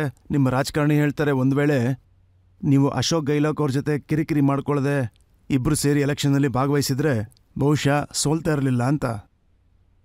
ನೋಡಿ, ನಾವು 3 ಸ್ಟೇಟಲ್ಲಿ ಎಲೆಕ್ಷನಲ್ಲಿ ಸೋತಿದ್ದೀವಿ. ಅದ್ರ ಬಗ್ಗೆ ಬೇಜಾರಿದೆ, ಅದನ್ನ ನಾವು ಒಪ್ಕೊಳ್ಳೇಬೇಕಾಗತ್ತೆ. ಮಧ್ಯಪ್ರದೇಶದಲ್ಲಿ, ರಾಜಸ್ಥಾನದಲ್ಲಿ, ಛತ್ತೀಸ್ಗಢಲ್ಲಿ. ಕಳೆದ ಸಲ ರಾಜಸ್ಥಾನದಲ್ಲಿ 2023ರಲ್ಲಿ ನಮ್ದು 200 ಸೀಟ್ ಇತ್ತು ವಿಧಾನಸಭೆಯಲ್ಲಿ. ಅದರಲ್ಲಿ ನಾವು ಹೆಚ್ಚು ಕಡಿಮೆ 70 ಸೀಟ್ ಗೆದ್ವಿ. ನೀವು ಕೂಡ ಆರೋಪ ಮಾಡಿದ್ರಿ, ನನ್ನಿಂದ ತಕರಾರಾಯಿತು ಅಂತ. ಆದ್ರೆ ಅಪವಾದ ಹೊರಿಸಿದ್ರಿ, ನಾನು ಹಾಗೆ ಮಾಡಿದ್ರೆ ಹೀಗೆ ಮಾಡಿದ್ರೆ ಗೆದ್ಬಿಡ್ತಾ ಇದ್ವಿ ಅಂತ. 1 ನಿಮಿಷಕ್ಕಾಗಿ ನೀವು ಹೇಳೋದನ್ನ ನಾನು ಒಪ್ಕೊಳ್ತೀನಿ. ಸಿ 2023 ಬಗ್ಗೆ ನಾವು ಮಾತಾಡ್ತಿದ್ದೀವಿ. 2013ರಲ್ಲಿ 200 ಸೀಟಲ್ಲಿ ಒಬ್ಬರೇ ಗೆದ್ಕೊಂಡು ಬಂದಿದ್ದು. ಅವಾಗ ನಾನೇನು ಮಾಡಲಿಲ್ಲ ಅಲ್ವಾ? ಅದಕ್ಕೆ ಮುಂಚೆ 50 ಸೀಟ್ ಬಂದಿತ್ತು. ಹಾಗಾಗಿ ಅದನ್ನೆಲ್ಲ ಮಾತಾಡೋದು ತುಂಬಾ ಈಸಿ. ಎಲೆಕ್ಷನಲ್ಲಿ ಗೆದ್ದಾಗ ನಾವೇನ್ ಮಾತಾಡ್ತೀವಿ? ಅವಾಗ ನೀವು ಚಪ್ಪಾಳೆ ಹೊಡಿಲಿಲ್ಲ, ನಿಮ್ಮಿಂದ ಗೆದ್ದಿದ್ದು ಅಂತ ಏನು ಹೇಳಲಿಲ್ಲ. ಸೊ ಈ ವಿಷಯಗಳೆಲ್ಲ ಅಂದ್ರೆ ಇದೆಲ್ಲ ಹೇಗಿರುತ್ತೆ ಅಂದ್ರೆ, ಈ ಎಲೆಕ್ಷನ್ ನಾವು ಎಲ್ಲರೂ ನಿಂತ್ಕೊಂಡು ಎದುರಿಸಿದ್ವಿ. ಮತ್ತೆ 30 ವರ್ಷದಿಂದ ಅಲ್ಲಿ 5 ವರ್ಷ ಬಿಜೆಪಿ, 5 ವರ್ಷ ಕಾಂಗ್ರೆಸ್. ಹಾಗಾಗಿ ಆ ಪಾರ್ಟಿನ ನಮ್ಮ ಹೇಗಾದ್ರೂ ಮಾಡಿ ಸೋಲಿಸ್ಬೇಕು ಅಂತ ಪ್ರಯತ್ನ ಪಟ್ಟಿದ್ದಂತೂ ನಿಜ. ನಮ್ಮೊಳಗಡೆನೂ ಕೂಡ ಕೆಲವು ಇಶ್ಯೂಸ್ ಇತ್ತು, ಅದನ್ನ ನಾನು ಒಪ್ಕೊಳ್ತೀನಿ. ನಾವು ಅದನ್ನ ಕುತ್ಕೊಂಡು ಮಾತಾಡಿದ್ವಿ. ಖರ್ಗೆ ಸಾಹೇಬ್ರು, ರಾಹುಲ್ ಗಾಂಧಿ ಅವರು, ನಾವು ಎಲ್ಲರೂ ಕುತ್ಕೊಂಡು ಆಗೋಗಿರೋದು ಆಗೋಯ್ತು. ನೆಕ್ಸ್ಟ್ ಎಲೆಕ್ಷನ್ ಅಲ್ಲಿ ನಾವು ಎಲ್ಲರೂ ಜೊತೆಯಾಗಿರ್ಬೇಕು. ಆದ್ರೆ ದುರಾದೃಷ್ಟ ಪಬ್ಲಿಕ್ನ ನಾವು ರೀಚ್ ಆಗ್ಲಿಲ್ಲ. ಆದ್ರೆ ನಮ್ಮ ವೋಟ್ ಪರ್ಸೆಂಟೇಜ್ ಇತ್ತಲ್ಲ, ಅದೇನ್ ಕಮ್ಮಿ ಆಗಿಲ್ಲ. ನಮ್ದು 40% ವೋಟ್ ಇತ್ತು. ಬಿಜೆಪಿಗಿಂತ ನಮ್ದು 1% ಕಮ್ಮಿ ಇತ್ತು ಅಷ್ಟೇ. ಹಾಗಾಗಿ ನಾವು ಪೂರ್ತಿಯಾಗಿ ಏನು ಸೋತು ಹೋಗಿಲ್ಲ. ಸೋಲು ಗೆಲುವು ಸಹಜನೇ. 70 ಸೀಟ್ ಬಂತು. ಇನ್ನೊಂದು ವಿಚಾರ ನಿಮ್ಗೆಲ್ಲ ಗೊತ್ತಿರ್ಲಿ ಅಂತ ಹೇಳ್ತಾ ಇದ್ದೀನಿ. ಚುನಾವಣೆ ಆದ್ಮೇಲೆ ಬಿಜೆಪಿ ಸರ್ಕಾರ ಬಂತು. 3 ವಾರದಲ್ಲಿ ಒಂದು ಬೈ ಎಲೆಕ್ಷನ್ ಕೂಡ ನಡೀತು, ಉಪಚುನಾವಣೆ. ಆ ಎಲೆಕ್ಷನ್ ಅಲ್ಲಿ ಬಿಜೆಪಿಯಿಂದ ಯಾರು ನಿಂತ್ಕೊಂಡ್ರೋ ಅವ್ರನ್ನ ಬಿಜೆಪಿ ಮಂತ್ರಿ ಮಾಡ್ತು. ಮತ್ತೆ ಚುನಾವಣೆಯ ಫಲಿತಾಂಶ ಏನ್ ಬಂತು? ಕಾಂಗ್ರೆಸ್ ಗೆದ್ದಿದ್ದು 12,000 ವೋಟಿಂದ. ಪಬ್ಲಿಕ್ ಬರೀ 3 ವಾರದಲ್ಲಿ ಅಲ್ಲಿರೋರೆಲ್ಲರೂ ಅದನ್ನ ಪ್ರೂವ್ ಮಾಡಿದ್ರು. ಏನ್ ಹೇಳೋದು? ಅವರು MLA ಕೂಡ ಆಗ್ಲಿಲ್ಲ, ಆದ್ರೆ ಅವರನ್ನ ಮಂತ್ರಿ ಮಾಡಿದ್ರು. ಅವರು ಎಲೆಕ್ಷನ್ ಅಲ್ಲಿ ಸೋತಿದ್ರು. ನಾವೆಲ್ಲರೂ ಅಲ್ಲಿ ಕ್ಯಾಂಪೇನ್ ಮಾಡಿದ್ವಿ, ಎಲ್ಲ ಲೀಡರ್ಸು ಹೋಗಿದ್ವಿ. ಸಚಿನ್ ಅವರೇ, ಇದು ಇವತ್ತಿಂದಲ್ಲ ನೋಡಿ. ಅಶೋಕ್ ಗೈಲಾಕ್ ಅವರ ಮಗ ವೈಭವ್ ಅವರು ಲೋಕಸಭೆ ಚುನಾವಣೆಯಲ್ಲಿ ಸೋತಿದ್ರು. ಅವ್ರು ಸೋತಿದ್ ಹೇಗೆ ಅಂತ ಸಚಿನ್ ಅವ್ರನ್ನ ಕೇಳಬೇಕು ಅಂತ ಪಬ್ಲಿಕಲ್ಲಿ ಹೇಳಿದ್ರು. ಅದೇನಂದ್ರೆ ಅವರ ಮಗ ಒಬ್ಬ ಇದ್ರು, ಅವರು ನಮ್ಮ ಕಮಿಟಿನಲ್ಲಿದ್ರು, ಒಳ್ಳೆ ಕೆಲಸ ಕೂಡ ಮಾಡ್ತಿದ್ದ. ಆದ್ರೆ ದುರದೃಷ್ಟವಶಾತ್ತು ನಾವೆಲ್ಲರೂ ಸೋತ್ಬಿಟ್ವಿ. ಅದು ಅಲ್ದಿನೇ ನೀವು ಇವಾಗ ಹೇಳ್ತಾ ಇದ್ದೀರಲ್ಲ, ಈ ಪ್ರಶ್ನೆನ ಅವ್ರು ಕೇಳಿದರೆ ನೀವಲ್ಲ. ಹಾಗಾಗಿ ಉತ್ತರನ ಅವ್ರಿಗೆ ಹೇಳ್ತೀನಿ, ನೀವು ಕೇಳಿದ್ದಕ್ಕೆ ಮಾತ್ರ ಉತ್ತರ ಕೊಡ್ತೀನಿ. ಆದ್ರೆ ಈಗ ಸೋಲು ಗೆಲುವು ನಡೀತಾನೆ ಇರುತ್ತೆ. ಆದ್ರೆ ಅವರು ಅವಾಗ ಏನ್ ಹೇಳಿದ್ರು ಅಂದ್ರೆ ನನ್ಗೂ ಒಂಥರ ಶಾಕ್ ಆಯ್ತು. ಅದು ಅವರ ಟೈಮಲ್ಲಿ ಹಾಗಾಗಿತ್ತು. ಆದ್ರೆ ಈಗ ಅವ್ರು ಹೇಳೋದೇನು ಅಂತಂದ್ರೆ, ಸಚಿನ್ ಪೈಲಟ್ ಪಾರ್ಟಿಯಿಂದ ಓಡ್ ಹೋಗಿ ಅಮಿತ್ ಶಾ ಅವರ ತೊಡೆ ಮೇಲೆ ಹೋಗಿ ಕೂತ್ಕೊಂಡ್ಬಿಟ್ರು ಅಂತ. ಆ ತರವಾಗಿ ಅವ್ರೇನು ಹೇಳಲಿಲ್ಲ. ನನ್ನ ಎದುರಿರೋರೇ ಈ ತರವಾಗಿ ಮಾತಾಡಿದ್ದು. ಯಾಕಂದ್ರೆ ಸೀಸನ್ನೇ ಹಾಗಿತ್ತು. ತುಂಬಾ ಜನ ಕಾಂಗ್ರೆಸ್ ಬಿಟ್ಟು ಬಿಜೆಪಿಗೆ ಸೇರ್ತಾ ಇದ್ರು. ಹಾಗಾಗಿ ಗಾಳಿ ಮಾತಿನ ತರ ನನ್ ಮೇಲೆ ಅಪವಾದ ಮಾಡಿದ್ರು. ಆದ್ರೆ ಸತ್ಯ ಏನು ಅಂದ್ರೆ, ಕಳೆದ 23 ವರ್ಷಗಳಲ್ಲಿ ನನ್ನ ಪಾರ್ಟಿ ಏನು ಹೇಳ್ತೋ ಅದನ್ನ ನಾನು ನೇರವಾಗಿ ಮಾಡ್ಕೊಂಡು ಬಂದಿದ್ದೀನಿ. ರಾಜಸ್ಥಾನದಲ್ಲಿ ಬಿಜೆಪಿ ಬಂದಿಲ್ಲ ಅಂದ್ರೆ ಅದಕ್ಕೆ ನಾನೇ ಕಾರಣ. ನಾನವಾಗ ಲೀಡರ್ ಆಗಿದ್ದಾಗ ನಾನು ಮೊದಲೇ ಹೇಳಿದ ಹಾಗೆ 21 ಸೀಟ್ ಗೆದ್ವಿ 200ರಲ್ಲಿ. ಆ 21ನ್ನ 100 ಮಾಡಿ ತೋರಿಸಿದ್ವಿ. ಮತ್ತೆ 5 ವರ್ಷದಲ್ಲಿ ಜನ ಹೇಳಿದ್ರು, ಈ ಮೊಹಮ್ಮದ್ ಬಂದ, ಮೋದಿ PM ಆದ್ರು, ಸುಂದರ್ ಅವರು ಮುಖ್ಯಮಂತ್ರಿ ಆದ್ರು, ಇನ್ಮೇಲೆ ಕಾಂಗ್ರೆಸ್ ಪಾರ್ಟಿ ಎದ್ದೇಳದೇ ಇಲ್ಲ ಅಂತ ಮಾತಾಡಿದ್ರು. ಆದ್ರೆ ಆ 5 ವರ್ಷದಲ್ಲಿ ಬಿಜೆಪಿ ಗವರ್ಮೆಂಟ್ ಎದುರಾಗಿ ನಾವು ಹೋರಾಟ ಮಾಡಿದ್ವಿ, ಊರುಗಳಿಗೆಲ್ಲ ಹೋದ್ವಿ, ಜೈಲ್ಗೆ ಹೋದ್ವಿ, ಏಟ್ ತಿಂದ್ವಿ, ಹಾರ್ಡ್ ವರ್ಕ್ ಮಾಡಿದ್ವಿ, ಬೇರೆ ಏನೆಲ್ಲ ಮಾಡಿದ್ವಿ. ಪಾರ್ಟಿಗೆ ಜೀವ ತುಂಬಿ ನಾವೆಲ್ಲರೂ ಸೇರಿ ಗವರ್ಮೆಂಟ್ ನಡೆಸೋಗಿ ಸಶಕ್ತರಾದ್ವಿ. ಮತ್ತೆ ಯಾವಾಗ್ಲೂ ಪಾರ್ಟಿ ಸರ್ಕಾರನ ಮಾಡುತ್ತೆ, ಸರ್ಕಾರ ಪಾರ್ಟಿನ ಮಾಡಲ್ಲ. ಸೊ ಆರೋಪವನ್ನ ಎಲ್ಲರೂ ಮಾಡ್ತಾರೆ. ನೀವು ಕೂಡ ಯಾರ್ಯಾರ ಮೇಲೂ ಹಾಕ್ತೀರಾ. ಆದ್ರೆ ಸರಿ ತಪ್ಪನ್ನ ಜನರ ನಿರ್ಧಾರ ಮಾಡ್ತಾರೆ. ಆರೋಪವನ್ನ ಪಾರ್ಟಿಯ ಲೀಡರೇ ಹಾಕ್ಲಿ, ರಾಜ್ಯದ ಮುಖ್ಯಮಂತ್ರಿಗಳೇ ಹಾಕ್ಲಿ, ಅವ್ರು ಏನ್ ಹೇಳಿದ್ದು ಅಂತಂದ್ರೆ, ಸಚಿನ್ ಪೈಲಟ್ ಅವರು ಅಮಿತ್ ಶಾ ಹಾಗೆ ಶಿಕಾವತ್ ಅವ್ರ ಜೊತೆ ಸೇರ್ಕೊಂಡು MLAಗಳನ್ನ ರೆಸಾರ್ಟ್ ಅಲ್ಲಿ ಹಾಕಿದ್ರು ಅಂತ. ನಾನು ಹೇಳಿದ್ನಲ್ಲ, ಈ ಅಪವಾದನ ಇವಾಗಿಂದಲ್ಲ, ತುಂಬಾ ವರ್ಷಗಳಿಂದ ಮಾಡ್ಕೊಂಡೇನೆ ಬಂದಿದ್ದಾರೆ. ಅಲ್ಲ, ನೀವು ಕರ್ಕೊಂಡೋಗಿದ್ರ ಅಷ್ಟು MLAಗಳನ್ನ? ನಾವು ತಂದಿದ್ದಲ್ಲ. ನಾವು ಒಂದು ಉದ್ದೇಶ ಇಟ್ಕೊಂಡು ಡೆಲ್ಲಿಗೆ ಬಂದಿದ್ದು, ಒಂದು ಬದಲಾವಣೆ ತರೋದಕ್ಕೋಸ್ಕರ. ನಾವು ಹೇಳಿದ್ದನ್ನ ಪಾರ್ಟಿ ಕೂಡ ತಗೊಳ್ತು. ಪಾರ್ಟಿ ಅದಕ್ಕೊಂದು ಕಮಿಟಿ ಮಾಡಿ ನೋಡ್ಕೊಳಕ್ ಹೇಳ್ತು. ಅದರಿಂದ ಆಕ್ಷನ್ ತಗೊಂಡ್ರು. ಹಾಗಾಗಿ ನೀವು ಯಾರ ಬಗ್ಗೆ ಮಾತಾಡ್ತಾ ಇದ್ರೆ ಅವರನ್ನ ಸರ್ಕಾರ ಮಂತ್ರಿ ಮಾಡ್ತು. ಈ ಕೆಲಸಗಳನ್ನ ನಾವು ಮಾಡ್ಲಿಲ್ಲ. ಇಲ್ಲ ಅದನ್ನಲ್ಲ. ನಾನು ಅವಾಗ್ಲೇ ಹೇಳಿದ್ನಲ್ಲ, ಪದವಿಗೆ ಆಸೆ ಪಟ್ಟಿದ್ರೆ ನಾನು ಯಾವಾಗ್ಲೂ ಆಗ್ಬಿಡ್ತಾ ಇದ್ದೆ. ಆದ್ರೆ ಕೆಲವು ಇಶ್ಯೂಸ್ ಇಂದ ನಾನು ಸ್ಟ್ಯಾಂಡ್ ಆದೆ. ಈಗ್ಲೂ ನಾನು ಅದ್ರ ಬಗ್ಗೆ ತುಂಬಾ ಜಡವಾಗಿದ್ದೀನಿ. ಅದು ನಮ್ ಸರ್ಕಾರ. ಕೆಲವು ಇಶ್ಯೂಸ್ಗಳಿತ್ತು, ಅದ್ರ ಮೇಲೆ ಇನ್ನೂ ಆಕ್ಷನ್ ಆಗ್ಲಿ ಅಂತ ಸುಮ್ನೆ ಇದ್ದೆ. Youngster issues, paper issues, jobs issues, ಅದರಲ್ಲೂ ನಮ್ ಸರ್ಕಾರ ಬಂದು ಕಾರ್ಯಕರ್ತರ ಜೊತೆ ನನ್ಗನ್ನಿಸ್ತು ಅವ್ರಿಗೆ ಇನ್ನೂ ಸ್ವಲ್ಪ ಇನ್ಸ್ಪೈರ್ ಮಾಡಿದ್ರೆ ಅವರು ನಮ್ಗೆ ಮರ್ಯಾದೆ ಕೊಡ್ತಾ ಇದಾರೆ ಅಂತ ಇನ್ನೂ ತುಂಬಾ ರಿಸಲ್ಟ್ ತಗೊಂಡ್ ಬರ್ತಾರೆ. ಸಚಿನ್ ಅವರೇ, ನೀವು ಇದನ್ನ ಹೇಗ್ ಮರೆಯೋದಕ್ಕೆ ಸಾಧ್ಯ ಆಗುತ್ತೆ? ಮುಖ್ಯಮಂತ್ರಿ ಅಶೋಕ್ ಗೆಹ್ಲೋಟ್ ಅವ್ರು ಹೇಳಿದ್ರು ಇವನ್ ಕೈಲಿ ಏನೂ ಆಗಲ್ಲ, ನಕಾರಾತ್ಮಕ ಸಚಿನ್ ಪೈಲಟ್ ಇಂದ ಏನು ಮಾಡಕ್ಕಾಗಲ್ಲ ಅಂದ್ರು. ಅವ್ರು ಹೇಳಿದ್ದನ್ನೆಲ್ಲ ನೀವು ಇಲ್ಲೂ ನನ್ ಜೊತೆ ಹೇಳಿದ್ರಿ. ಆದ್ರೆ ಒಂದ್ ವಿಚಾರ ಗಮನಿಸಿದ್ರೆ ನಾನು ಏನು ಹೇಳಿಲ್ಲ. ನನ್ ಬಾಯಿಂದ ಇಲ್ಲಿಯವರೆಗೂ ನಾನು ಅವ್ರಿಗೆ ಅಪೋಸ್ ಆಗಿ ಯಾವುದೇ ರೀತಿ ಮಾತುಗಳನ್ನ ನಾನು ಮಾತೇ ಆಡಿಲ್ಲ. ಅವರು ಅಲ್ಲಿ ಏನ್ ಮಾತಾಡಿಲ್ಲ ಅನ್ನೋದನ್ನ ನೀವೇ ಕೇಳಬಹುದು. ಆದ್ರೆ ಇದೆಲ್ಲ ಇವಾಗ ಹಳೇದಾಗೋಯ್ತು. ಬೆಳಿಗ್ಗೆ ಆದ ತಕ್ಷಣ ಸೋಲು ಗೆಲುವು ಎಲ್ಲನೂ ಮರ್ತ್ಬಿಟ್ಟು ಮುಂದೆ ಹೋಗ್ತಾ ಇರ್ಬೇಕು ಅಷ್ಟೇ. ಹಿಂದಿನ ಮಾತುಗಳನ್ನ ಹೇಗ್ ಮರೆಯೋಕ್ಕಾಗತ್ತೆ? ಅವ್ರು ಹೇಳಿದ್ರು ವಸುಂಧರಾ ಅವರಿಂದ ರಾಜ್ಯ ಸರ್ಕಾರ ಉಳ್ಕೋತು ಅಂತ. ಮತ್ತೆ ನೀವು ಹೇಳ್ತಾ ಇದ್ರಿ ಇವರ ಲೀಡರ್ ಸೋನಿಯಾ ಅವರಲ್ಲ ವಸುಂಧರಾ ಅವರು ಅಂತ. ಆಗ ಮುಖ್ಯವಾದ ಚರ್ಚೆಗಳು ಕೂಡ ನಡೀತು. ಕೆಲವು ವಿಚಾರಗಳು ಹೊರಗಡೆನೂ ಬಂತು. ಆಗ ನಾನ್ ಕೂಡ ಮಾತಾಡಿದ್ದೆ. ಆ ಸಮಯದಲ್ಲಿ ಅವರು ಕೂಡ ಏನೇನೋ ಮಾತಾಡಿದ್ರು, ನಾನ್ ಕೂಡ ಮಾತಾಡ್ದೆ. ಆದ್ರೆ ನಾವು ಜೊತೆ ಕೂತ್ಕೊಂಡು ಮಾತಾಡಿ ಅರ್ಥ ಮಾಡ್ಕೊಂಡ್ವಿ. ಈಗ ಬರ್ತಾ ಇರೋದು ಎಲೆಕ್ಷನ್ ಟೈಮು. ಯಾಕಂದ್ರೆ ಆ ಇಶ್ಯೂಸ್ಗೆ ರೆಸ್ಟ್ ಕೊಡ್ಬೇಕಿತ್ತು. ಯಾಕಂದ್ರೆ ಆ ಇಶ್ಯೂ ಶುರು ಮಾಡಿದ್ದೆ ನಾನು ಪಾದಯಾತ್ರೆಗೆ ಹೋದೆ, ಜನರನ್ನ ಭೇಟಿ ಮಾಡಿದೆ. ಸರಿಯಾದ ಸಮಯ ಬರುವಾಗ ಕರೆಕ್ಷನ್ ಮಾಡಂತ ಸುಮ್ನೆ ಇದ್ದೆ. ವಿಷಯ ಏನು ಅಂತ ಹೇಳಿದ್ರೆ, ಇವಾಗಿನ ಯಂಗ್ಸ್ಟರ್ಸ್ ಒಳಗಡೆ ಕಾನ್ಫಿಡೆನ್ಸ್ ನ ಬೆಳೆಸ್ಬೇಕಿತ್ತು. ಯಾಕಂದ್ರೆ ಅವ್ರ ಒಳಗಡೆ ಇರ್ತಕ್ಕಂಥ ಸಿಸ್ಟಮ್ಸ್ ಕೊಲ್ಯಾಪ್ಸ್ ಆಗ್ಬಿಟ್ರೆ ನಾವೇನ್ ಗೌರ್ಮೆಂಟ್ ನಡ್ಸಕ್ಕಾಗತ್ತೆ. ಹಾಗಾಗಿ ನನ್ಗನ್ಸಿದ್ದು ಅದನ್ನ ಕರೆಕ್ಷನ್ ಮಾಡಿ ತರಬೇಕು ಅಂತ. ಹಾಗಾಗಿ ಆ ಇಶ್ಯೂನ ನಾನ್ ತಗೊಂಡೆ. ನಾವೆಲ್ಲರೂ ಸೇರಿ ಕುತ್ಕೊಂಡು ಮಾತಾಡಿದ್ವಿ. ಯಾಕಂದ್ರೆ ಎಲೆಕ್ಷನ್ ಬರ್ತಾ ಇದೆ. ಹಾಗಾಗಿ ನಾವು ಆ ಇಶ್ಯೂಸ್ಗೆ ರೆಸ್ಟ್ ಕೊಟ್ಬಿಟ್ವಿ. ಯಾಕಂದ್ರೆ ಎಲೆಕ್ಷನ್ ಗೆಲ್ಬೇಕು, ನಾವು ಮೊದ್ಲು ಗೆದ್ಕೊಂಡ್ ಬರ್ಬೇಕು, ಆವಾಗ್ಲೇ ನಾವು ಸೇವೆ ಮಾಡಕ್ಕಾಗೋದು. ಎಲ್ಲರೂ ಸೇರಿ ನಾವು ಎಲೆಕ್ಷನ್ ಅಲ್ಲಿ ಪೈಪೋಟಿ ಮಾಡಿದ್ವಿ. ಹಾಗೆ ನಾವು 70 ಸೀಟನ್ನ ಗೆದ್ದು ತೋರಿಸಿದ್ವಿ. ಇನ್ನು 21 ಬೇಕಿತ್ತು ನಮ್ಗೆ. ನಾವು ಮಾಡಿದ ಕೆಲ್ಸಕ್ಕೆ ರಿಸಲ್ಟ್ ನೋಡಿ. 70 MLAಗಳಲ್ಲಿ ಸಚಿನ್ ಪೈಲಟ್ ಅವರು ಕೂಡ ಗೆದ್ದು ಬರ್ತಾರೆ. ಆದ್ರೆ ಅವರನ್ನ ಮುಖ್ಯಮಂತ್ರಿಗಳು ದೇಶದ್ರೋಹಿ ಅಂತ ಹೇಳ್ತಾರೆ. ನಿಮ್ ವಿರುದ್ಧ ಕೇಸ್ ಕೂಡ ಹಾಕ್ಲಾಗತ್ತೆ.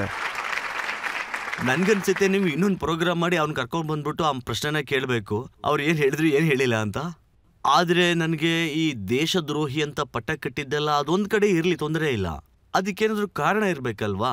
ಯಾರಾದ್ರೂ ಸುಮ್ನೆ ಏನು ಮಾಡೋದಿಲ್ಲ. ಅಲ್ಲೇನೋ ಮಾತುಕತೆ ಅಂತ ಆಗಿರುತ್ತೆ ಅಲ್ವಾ? ಇದೆಲ್ಲ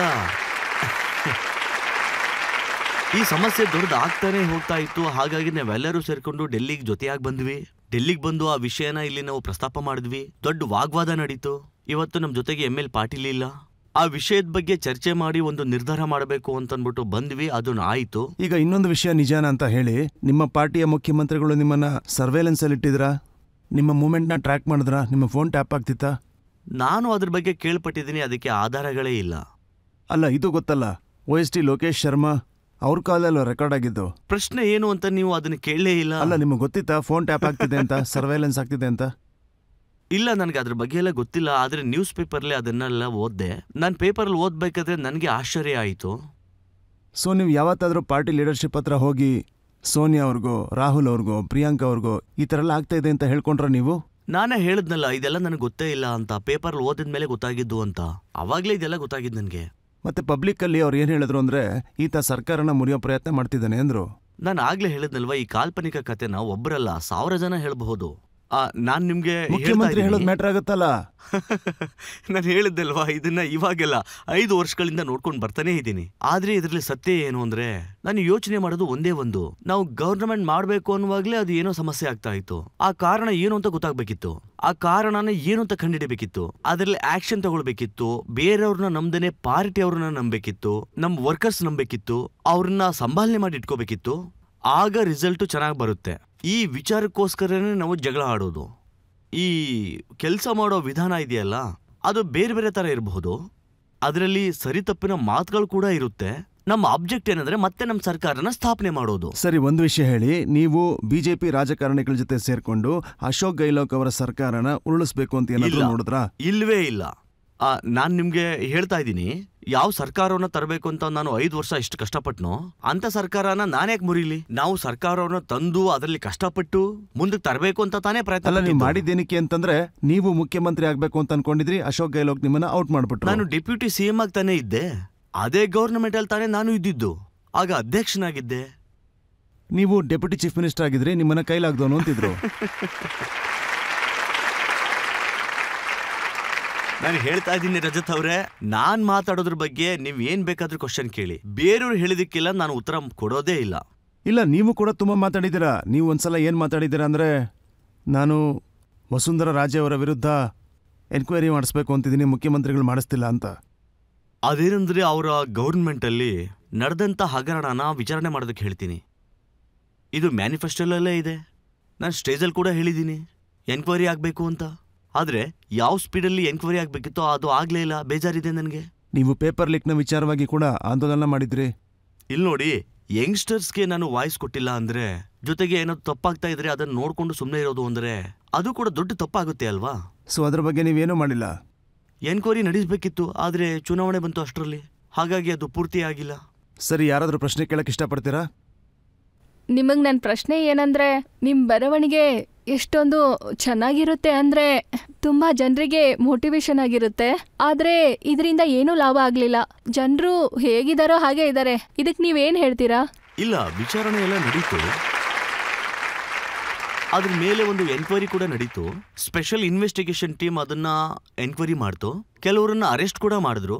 ನಾನ್ ಹೇಳೋದು ಚಿಕ್ಕ ಚಿಕ್ಕವರನ್ನ ಅರೆಸ್ಟ್ ಮಾಡೋ ಬದಲಾಗಿ ಅವ್ರನ್ನ ಕಂಟ್ರೋಲ್ ಮಾಡ್ತಾರಲ್ಲ, ಅದನ್ನ ಹೇಗೆ ಹೇಳೋದು ಅಂದ್ರೆ, ಇದ್ರ ಮಾಸ್ಟರ್ ಮೈಂಡರ್ ಇರ್ತಾರಲ್ಲ, ಅಧಿಕಾರಿಗಳಿರ್ಬೋದು ಅಥವಾ ಬೇರೆ ಯಾರಾದ್ರೂ ಇರಬಹುದು, ಅವ್ರನ್ನ ಹಿಡಿದು ಎನ್ಕ್ವೈರಿ ಮಾಡಿ ಅಂತ ನಾನ್ ಡಿಮ್ಯಾಂಡ್ ಮಾಡಿದೆ. ನೀವೇನು ಹೊಸ ಸರ್ಕಾರ ಮಾಡಿದೀರಾ, ಅದರಿಂದ ಹೀಗೆ ಹೇಳ್ತಾ ಇದ್ದೀರಾ? ಅಥವಾ ವಿರೋಧ ಪಕ್ಷದಿಂದ ಈ ಪೇಪರ್ ಲೀಕ್ ಇನ್ವೆಸ್ಟಿಗೇಷನ್ ಆಗ್ಬೇಕು ಅಂತ ಹೇಳ್ತಿದ್ದೀರಾ? ಹೇಗೆ ನಡೀತಾ ಇದೆ. ಆದ್ರೆ ನಾನ್ ಹೇಳೋದು ಅಂದ್ರೆ, ಇದನ್ನ ಬೇರ್ ಸಮೇತ ಕಿತ್ತಾಕಿದ್ರೆ ಒಳ್ಳೇದು. ಸ್ಟೂಡೆಂಟ್ಸ್ಗೆ ಒಂದು ಒಳ್ಳೆ ನಂಬಿಕೆ ಬರಬೇಕು. ಎಕ್ಸಾಮ್ ಪೇಪರ್ ಎಲ್ಲೂ ಕೂಡ ಲೀಕ್ ಆಗ್ಬಾರ್ದು. ಅಲ್ಲಿ ಏನಂದ್ರೆ, ಯುವ ಪೀಳಿಗೆ ತಪ್ಪು ದಾರಿಗೆ ಹೋಗ್ಬಾರ್ದು. ಅವ್ರಿಗೆ ನ್ಯಾಯ ಸಿಕ್ಕಿಲ್ಲ ಅಂದ್ರೆ ತುಂಬಾ ಫ್ರಸ್ಟ್ರೇಷನ್ ಆಗ್ತಾರೆ. ಅವರು ತುಂಬಾ ನಂಬಿಕೆ ಕಳ್ಕೊಂಡಿರೋದ್ರಿಂದ ನಾವು ಅದನ್ನ ಮತ್ತೆ ಗಳಿಸ್ಕೋಬೇಕು. ಈಗ ಹೊಸ ಸರ್ಕಾರ ಬಂದಿದೆ, ಅದನ್ನ ಎನ್ಕ್ವೈರಿ ಮಾಡಬೇಕು. ಆದ್ರೆ ಪ್ರತೀಕಾರ ತೀರ್ಸ್ಕೊಳ್ಳೋದಕ್ಕೆ ಮಾಡಬಾರ್ದು. ಬರೀ ಕಾಂಗ್ರೆಸ್ನಷ್ಟೇ. ನಿಮ್ ಮಾತುಗಳಿಂದ ಏನನ್ಸುತ್ತೆ ಅಂದ್ರೆ, ಅಶೋಕ್ ಗೆಹ್ಲೋಟ್ ಅವರು ಕೆಲವು ವ್ಯಕ್ತಿಗಳನ್ನ ಕಾಪಾಡಬೇಕು ಅಂತ ಬಯಸ್ತಾ ಇದ್ರು, ಮತ್ತೆ ನೀವು ಅವ್ರ ಬಗ್ಗೆ ಜಾಸ್ತಿ ಹೇಳ್ತಾ ಇದ್ರಿ. ಇಲ್ಲಿ ನೋಡಿ, ನನ್ಗೆ ಪರ್ಸನಲ್ ಆಗಿ ಯಾರ ಜೊತೆನೂ ಕೂಡ ಜಗಳ ಏನೂ ಇಲ್ಲ. ಎನ್ಕ್ವೈರಿ ನಡೀತಾನೆ ಇತ್ತು, ಕೆಲವರು ಅದರಲ್ಲಿ ಅರೆಸ್ಟ್ ಆದ್ರು. ಆದ್ರೆ ನಾನು ಹೇಳೋದೇನಂದ್ರೆ, ದೊಡ್ಡ ದೊಡ್ಡ ಮೀನುಗಳಿಂದ ಅದು ಮೊದಲು ಬಲೆಗೆ ಬೀಳ್ಬೇಕು. ನಾವು ತುಂಬಾನೇ ಚರ್ಚೆ ಮಾಡಿದ್ವಿ, ನಿಮ್ಮ ಮೇಲೆ ಆರೋಪ ಹಾಕಿದ್ರು ಓಡೋಗ್ತಾರೆ ಅಂತ. ಆದ್ರೆ ನಿಮ್ಮ ಒಂದು ವಿಷಯ ಸೆಟಲ್ ಆದ್ಮೇಲೆ ಪಾರ್ಟಿ ಹೈಕಮಾಂಡ್ ಅಶೋಕ್ ಗೆಹ್ಲೋಟ್ ಅವ್ರನ್ನ ಡೆಲ್ಲಿ ಕರ್ಸ್ಕೋಬೇಕು ಅಂತಿದ್ರು, ಅಧ್ಯಕ್ಷರನ್ನ ಮಾಡಬೇಕು ಅಂತ ಅನ್ಕೊಂಡ್ರು. ಖರ್ಗೆ ಅವ್ರು ಹೋದ್ರು, ಮಾಕನ್ ಅವ್ರು ಹೋದ್ರು, ಆದ್ರೆ MLAಗಳನ್ನ ಅಲ್ಲಿ ಭೇಟಿ ಮಾಡಿಸಿಲ್ಲ. ಆ ಸಮಯದಲ್ಲಿ ನೀವೇನ್ ಮಾಡ್ತಿದ್ರಿ? ಅವ್ರ ಜೊತೆ ಮೀಟಿಂಗ್ ಇತ್ತು. ಆವಾಗ ಮೆಂಬರ್ಸ್ ಯಾರು ಬರಲೇ ಇಲ್ಲ ಅವಾಗ. ಹಾಗಾಗಿ ಇದ್ರ ಬಗ್ಗೆ ಬಂದು ಅಶೋಕ್ ಗೆಹ್ಲೋಟ್ ಸಾರಿ ಕೇಳಿದ್ದಾರೆ ಸೋನಿಯಾ ಗಾಂಧಿ ಹತ್ರ. ಮೀಟಿಂಗೇ ಆಗಲಿಲ್ಲ. ಮೊದಲನೇ ಸಲ ಈ ಥರ ನಡೀತು ಅಂತಲೂ ಕೂಡ ಹೇಳಲಿಲ್ಲ. ಸೊ ಇದಕ್ಕೋಸ್ಕರ ಅವರು ಸಾರಿ ಕೇಳಿದ್ರು, ಅದು ಪಬ್ಲಿಕಲ್ಲೇ ಕೇಳಿದ್ರು. ಆ ಸಮಯದಲ್ಲಿ ಮೇಡಮ್ ಹತ್ರ ಅವರು ಎಲ್ಲನೂ ಸವಿವರವಾಗಿ ಹೇಳಿದ್ದಾರೆ, ಏನಾಯ್ತು ಏನಾಗಿಲ್ಲ ಅಂತ. ಆದ್ರೆ ಅವತ್ತಿನ ವರ್ತಮಾನದ ವಿಚಾರ ಏನು ಅಂದ್ರೆ, ಅವಾಗ ಮೀಟಿಂಗೇ ಆಗ್ಲಿಲ್ಲ. ನಿಮ್ಮ ಸಪೋರ್ಟರ್ಸ್ MLA ಏನಿದ್ರು, ಅವರು ಕೂಡ ಅಲ್ಲಿಗೆ ಬರ್ಲಿಲ್ವಂತೆ? ನೋಡಿ, ಇದರಲ್ಲಿ ನಿಮ್ದು ನಮ್ದು ಅಂತ ಏನೂ ಇಲ್ಲ. ಅದು ಕಾಂಗ್ರೆಸ್ ಪಾರ್ಟಿ ಮೀಟಿಂಗ್ ಅಷ್ಟೇ. ಎಲ್ಲರೂ ಅಲ್ಲಿ ಒಟ್ಟಾಗಿ ಸೇರಿರ್ಬೇಕು. ಕೆಲವ್ರಿಗೆ ಆ ಮೀಟಿಂಗ್ನಲ್ಲಿ ಮಿಂಗಲ್ ಆಗ್ಲಿಕ್ಕೆ ಆಗ್ಲಿಲ್ಲ, ಅದು ಆಗ್ಲೇ ಇಲ್ಲ. ಹಾಗಾಗಿ ಎರಡೂ ಕಡೆಯವರು ಸುಮ್ಮನೆ ಸಮಯ ಕಳೆದು ವಾಪಸ್ ಬಂದ್ರು. ಅದಾದ್ಮೇಲೆ ರಿಪೋರ್ಟ್ ಕೊಟ್ವಿ, ಅದ್ರ ಬಗ್ಗೆ ಮತ್ತೆ ಮೀಟಿಂಗ್ ಕರೆದ್ರು ಡೆಲ್ಲಿಗೆ. ಅವ್ರ ಹತ್ರ ಇದ್ದಂತ ಸ್ಟೇಟ್ಮೆಂಟ್ ನ ಸೋನಿಯಾ ಮೇಡಮ್ ಕೊಟ್ಟಿದ್ದಾರೆ. ಆಮೇಲೆ ಖರ್ಗೆ ಸಾಹೇಬರು ಕೊಟ್ವಿ. ಅವಾಗ ಸೋನಿಯಾ ಮೇಡಮ್ ಅವರು ಅಧ್ಯಕ್ಷರಾಗಿದ್ರು. ಆ ಮೀಟಿಂಗ್ ನಡೀದೇ ಇದ್ದಿದ್ದೇನೆ ತಪ್ಪಾಗೋಯ್ತು. ಮೀಟಿಂಗ್ ಮಾಡಿದಿದ್ರೆ ಏನಾದ್ರೂ ಒಂದು ನಿರ್ಧಾರ ಬರ್ತಿತ್ತು, ಆದ್ರೆ ಮೀಟಿಂಗೇ ಆಗ್ಲಿಲ್ಲ, ಅದೇ ತಪ್ಪು. ನಾನು ಅಶೋಕ್ ಗೆಹ್ಲೋಟ್ ಅವರ ಇಂಟರ್ವ್ಯೂಸ್ ನ ನೋಡಿದೆ. ಅವ್ರು ಏನ್ ಹೇಳ್ತಿದ್ರು ಅಂದ್ರೆ, ಆ ಮೀಟಿಂಗ್ ಶುರು ಆಗೋದಕ್ಕೂ ಮುಂಚೆ ಒಂದು ಚರ್ಚೆ ಆಗಿತ್ತಂತೆ. ಅಂದ್ರೆ MLAಗಳು ಸಚಿನ್ ಪೈಲಟ್ ಅವ್ರನ್ನ ಮುಖ್ಯಮಂತ್ರಿ ಮಾಡಬೇಕು ಅಂತ, ಯಾಕಂದ್ರೆ ಕಾಂಗ್ರೆಸ್ ಹೈಕಮಾಂಡ್ ಕೂಡ ಸಚಿನ್ ಪೈಲಟ್ನ ಮುಖ್ಯಮಂತ್ರಿ ಮಾಡಬೇಕು ಅಂತಿದ್ರು ಅಂತ. ಯಾವ ವ್ಯಕ್ತಿ ಕಾರಣದಿಂದ ನಮ್ಮ MLAಗಳು ರೆಸಾರ್ಟ್ನಲ್ಲಿ ಬಂಧನಕ್ಕೊಳಗಾಗಿದ್ರು, ಅವ್ರನ್ನ ಹೇಗೆ ಮುಖ್ಯಮಂತ್ರಿ ಮಾಡೋದು ಅಂತ. ನೋಡಿ, ಅದೆಲ್ಲವೂ ನಡೆದು ಹೋದಂತ ವಿಚಾರ. ಆದ್ರೆ ಮೀಟಿಂಗ್ ಆಗಿದ್ದಿದ್ರೆ ಎಲ್ಲ ಸತ್ಯ ಹೊರಗಡೆ ಬರ್ತಾ ಇತ್ತು ತಾನೆ. ಆದ್ರೆ ಮೀಟಿಂಗ್ ಮೀಟಿಂಗ್ ಆಗಿದ್ರೆ ಆದ್ರೆ 2 ಬಣಗಳಾಗೋಯ್ತಲ್ಲ, ಮೀಟಿಂಗೇ ನಡೀಲಿಲ್ವಲ್ಲ. ಮೀಟಿಂಗ್ ನಡೀದೇ ಇದ್ದದ್ದು ದೊಡ್ಡ ತಪ್ಪು ಅಂತ ನಾನು ಕೂಡ ಹೇಳ್ತಾ ಇದ್ದೀನಲ್ಲ. ಆದ್ರೆ ಇದು ವಿಚಿತ್ರ ಅನ್ಸಲ್ವ ನಿಮ್ಗೆ? ಮುಖ್ಯಮಂತ್ರಿಗಳು MLAಗಳ ಮೀಟಿಂಗ್ ಆಗೋದಕ್ಕೆ ಬಿಡೋದಿಲ್ಲ, ಆದ್ರೆ MLA ಕ್ಷಮೆ ಕೇಳಿದ್ರು ಅವರು. ಅದಾದ್ಮೇಲೂ ಕೂಡ ಅವರೇ ಯಾಕೆ ಮುಖ್ಯಮಂತ್ರಿಯಾಗಿ ಬರ್ತಾರೆ? ಅದು ಬಂದು ಪಾರ್ಟಿಯ ನಿರ್ಧಾರ. ಒಂದ್ ವೇಳೆ ಪಾರ್ಟಿನೇ ಆತರ ಅನ್ಕೊಂಡಿರಬಹುದು. ತಗೊಂಡಿರೋ ನಿರ್ಧಾರನ ಹಾಗೆ ಕಂಟಿನ್ಯೂ ಮಾಡೋಣ, ಅದರಲ್ಲಿ ಸಿಕ್ಕಾಕೊಳ್ಳೋದು ಬೇಡ. ಹಾಗಾಗಿ ಪಾರ್ಟಿ ತಗೊಂಡಿರೋ ನಿರ್ಧಾರದಲ್ಲಿ ನಾವು ಒಪ್ಕೊಂಡ್ವಿ. ನೀವ್ ಯಾವತ್ತಾದ್ರೂ ರಾಹುಲ್ ಗಾಂಧಿ ಅವ್ರ ಹತ್ರ, ಪ್ರಿಯಾಂಕಾ ಗಾಂಧಿ ಅವ್ರ ಹತ್ರ ಇದ್ರ ಬಗ್ಗೆ ಮಾತಾಡಿದ್ದೀರಾ? ಇನ್ನೂ ಎಷ್ಟು ಸಲ ಈ ಪ್ರಶ್ನೆ ಕೇಳ್ತೀರಾ ದಯವಿಟ್ಟು ಹೇಳಿ. ಅದ್ ಮುಗಿದು ಹೋಗಿ 2 ವರ್ಷ ಆಗಿದೆ, ಮತ್ತೆ ಮತ್ತೆ ಅದನ್ನೇ ಹೇಳ್ತಾ ಇದ್ದೀರಲ್ಲ ನೀವು. ನಾವು ಎಲ್ಲಾ ವಿಚಾರನೂ ಸವಿವರವಾಗಿ ಹೇಳ್ತಾನೆ ಇದ್ದೀನಿ ತಾನೆ. ಅವತ್ತು ಮೀಟಿಂಗ್ ನಡೀಬೇಕಿತ್ತು, ನಡೀದೇ ಇದ್ದದ್ದು ತಪ್ಪು. ಆ ವಿಚಾರವಾಗಿ ಮುಖ್ಯಮಂತ್ರಿಗಳು ಕೂಡ ಕ್ಷಮೆ ಕೇಳಿದ್ದಾರೆ. ಆಗೋಯ್ತಲ್ಲ, ಅಲ್ಗೆ ಮುಗಿದೋಯ್ತು. ಮುಂದಿನ ಎಲೆಕ್ಷನ್ ಬರ್ತಾ ಇದೆ. ಈಗ ಇನ್ನೊಂದು ಮಾತೇನು ಅಂದ್ರೆ, ನೀವ್ ಯಾವತ್ತೂ ಕೂಡ ಒಂದು ಪ್ರಶ್ನೆಗೆ ಸೀದಾ ಸಾದಾ ಉತ್ತರ ಕೊಟ್ಟೇ ಇಲ್ಲ ಅಂತ. ನಾನು ಇನ್ನು ಎಷ್ಟು ಅಂತ ಉತ್ತರ ಕೊಡ್ಲಿ? ನೀವು ಕೇಳಿದಕ್ಕೆಲ್ಲ ಕೊಟ್ಟಾಗಿದೆ. ಸರಿ, ನಿಮ್ ಮಾತನ್ನ ನಂಬ್ತೀನಿ, ನಾನು ಇನ್ನೇನು ಕೇಳಕ್ ಹೋಗಲ್ಲ. ಇನ್ನು ಕೇಳೋದಕ್ಕೆ ಏನಿದೆ? ಈಗ ಮತ್ತೊಂದು ಬ್ರೇಕ್ ತಗೊಳ್ಳೋಣ. ಬ್ರೇಕ್ ನ ನಂತರ ಆಪ್ಕಿ ಅದಾಲತ್ನಲ್ಲಿ ಸಚಿನ್ ಪೈಲಟ್ ಅವರ ಮೇಲೆ ಮತ್ತಷ್ಟು ಆರೋಪ ಹಾಗೂ ಪ್ರಶ್ನೆಗಳು.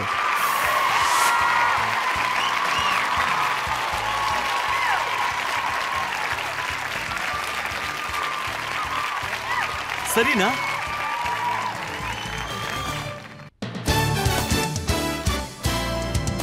Welcome back. ಆಪ್ಕಿ ಅದಾಲತ್ನಲ್ಲಿ ಮೊಕದ್ದಮೆ ನಡೆಸ್ತಾ ಇದೀವಿ ಕಾಂಗ್ರೆಸ್ ಪಾರ್ಟಿಯ ಮಹಾಸಚಿವ ಸಚಿನ್ ಪೈಲಟ್ ಅವರ ಮೇಲೆ. ಆಪ್ಕಿ ಅದಾಲತ್ನಲ್ಲಿ ಮುಂದಿನ ಆರೋಪ.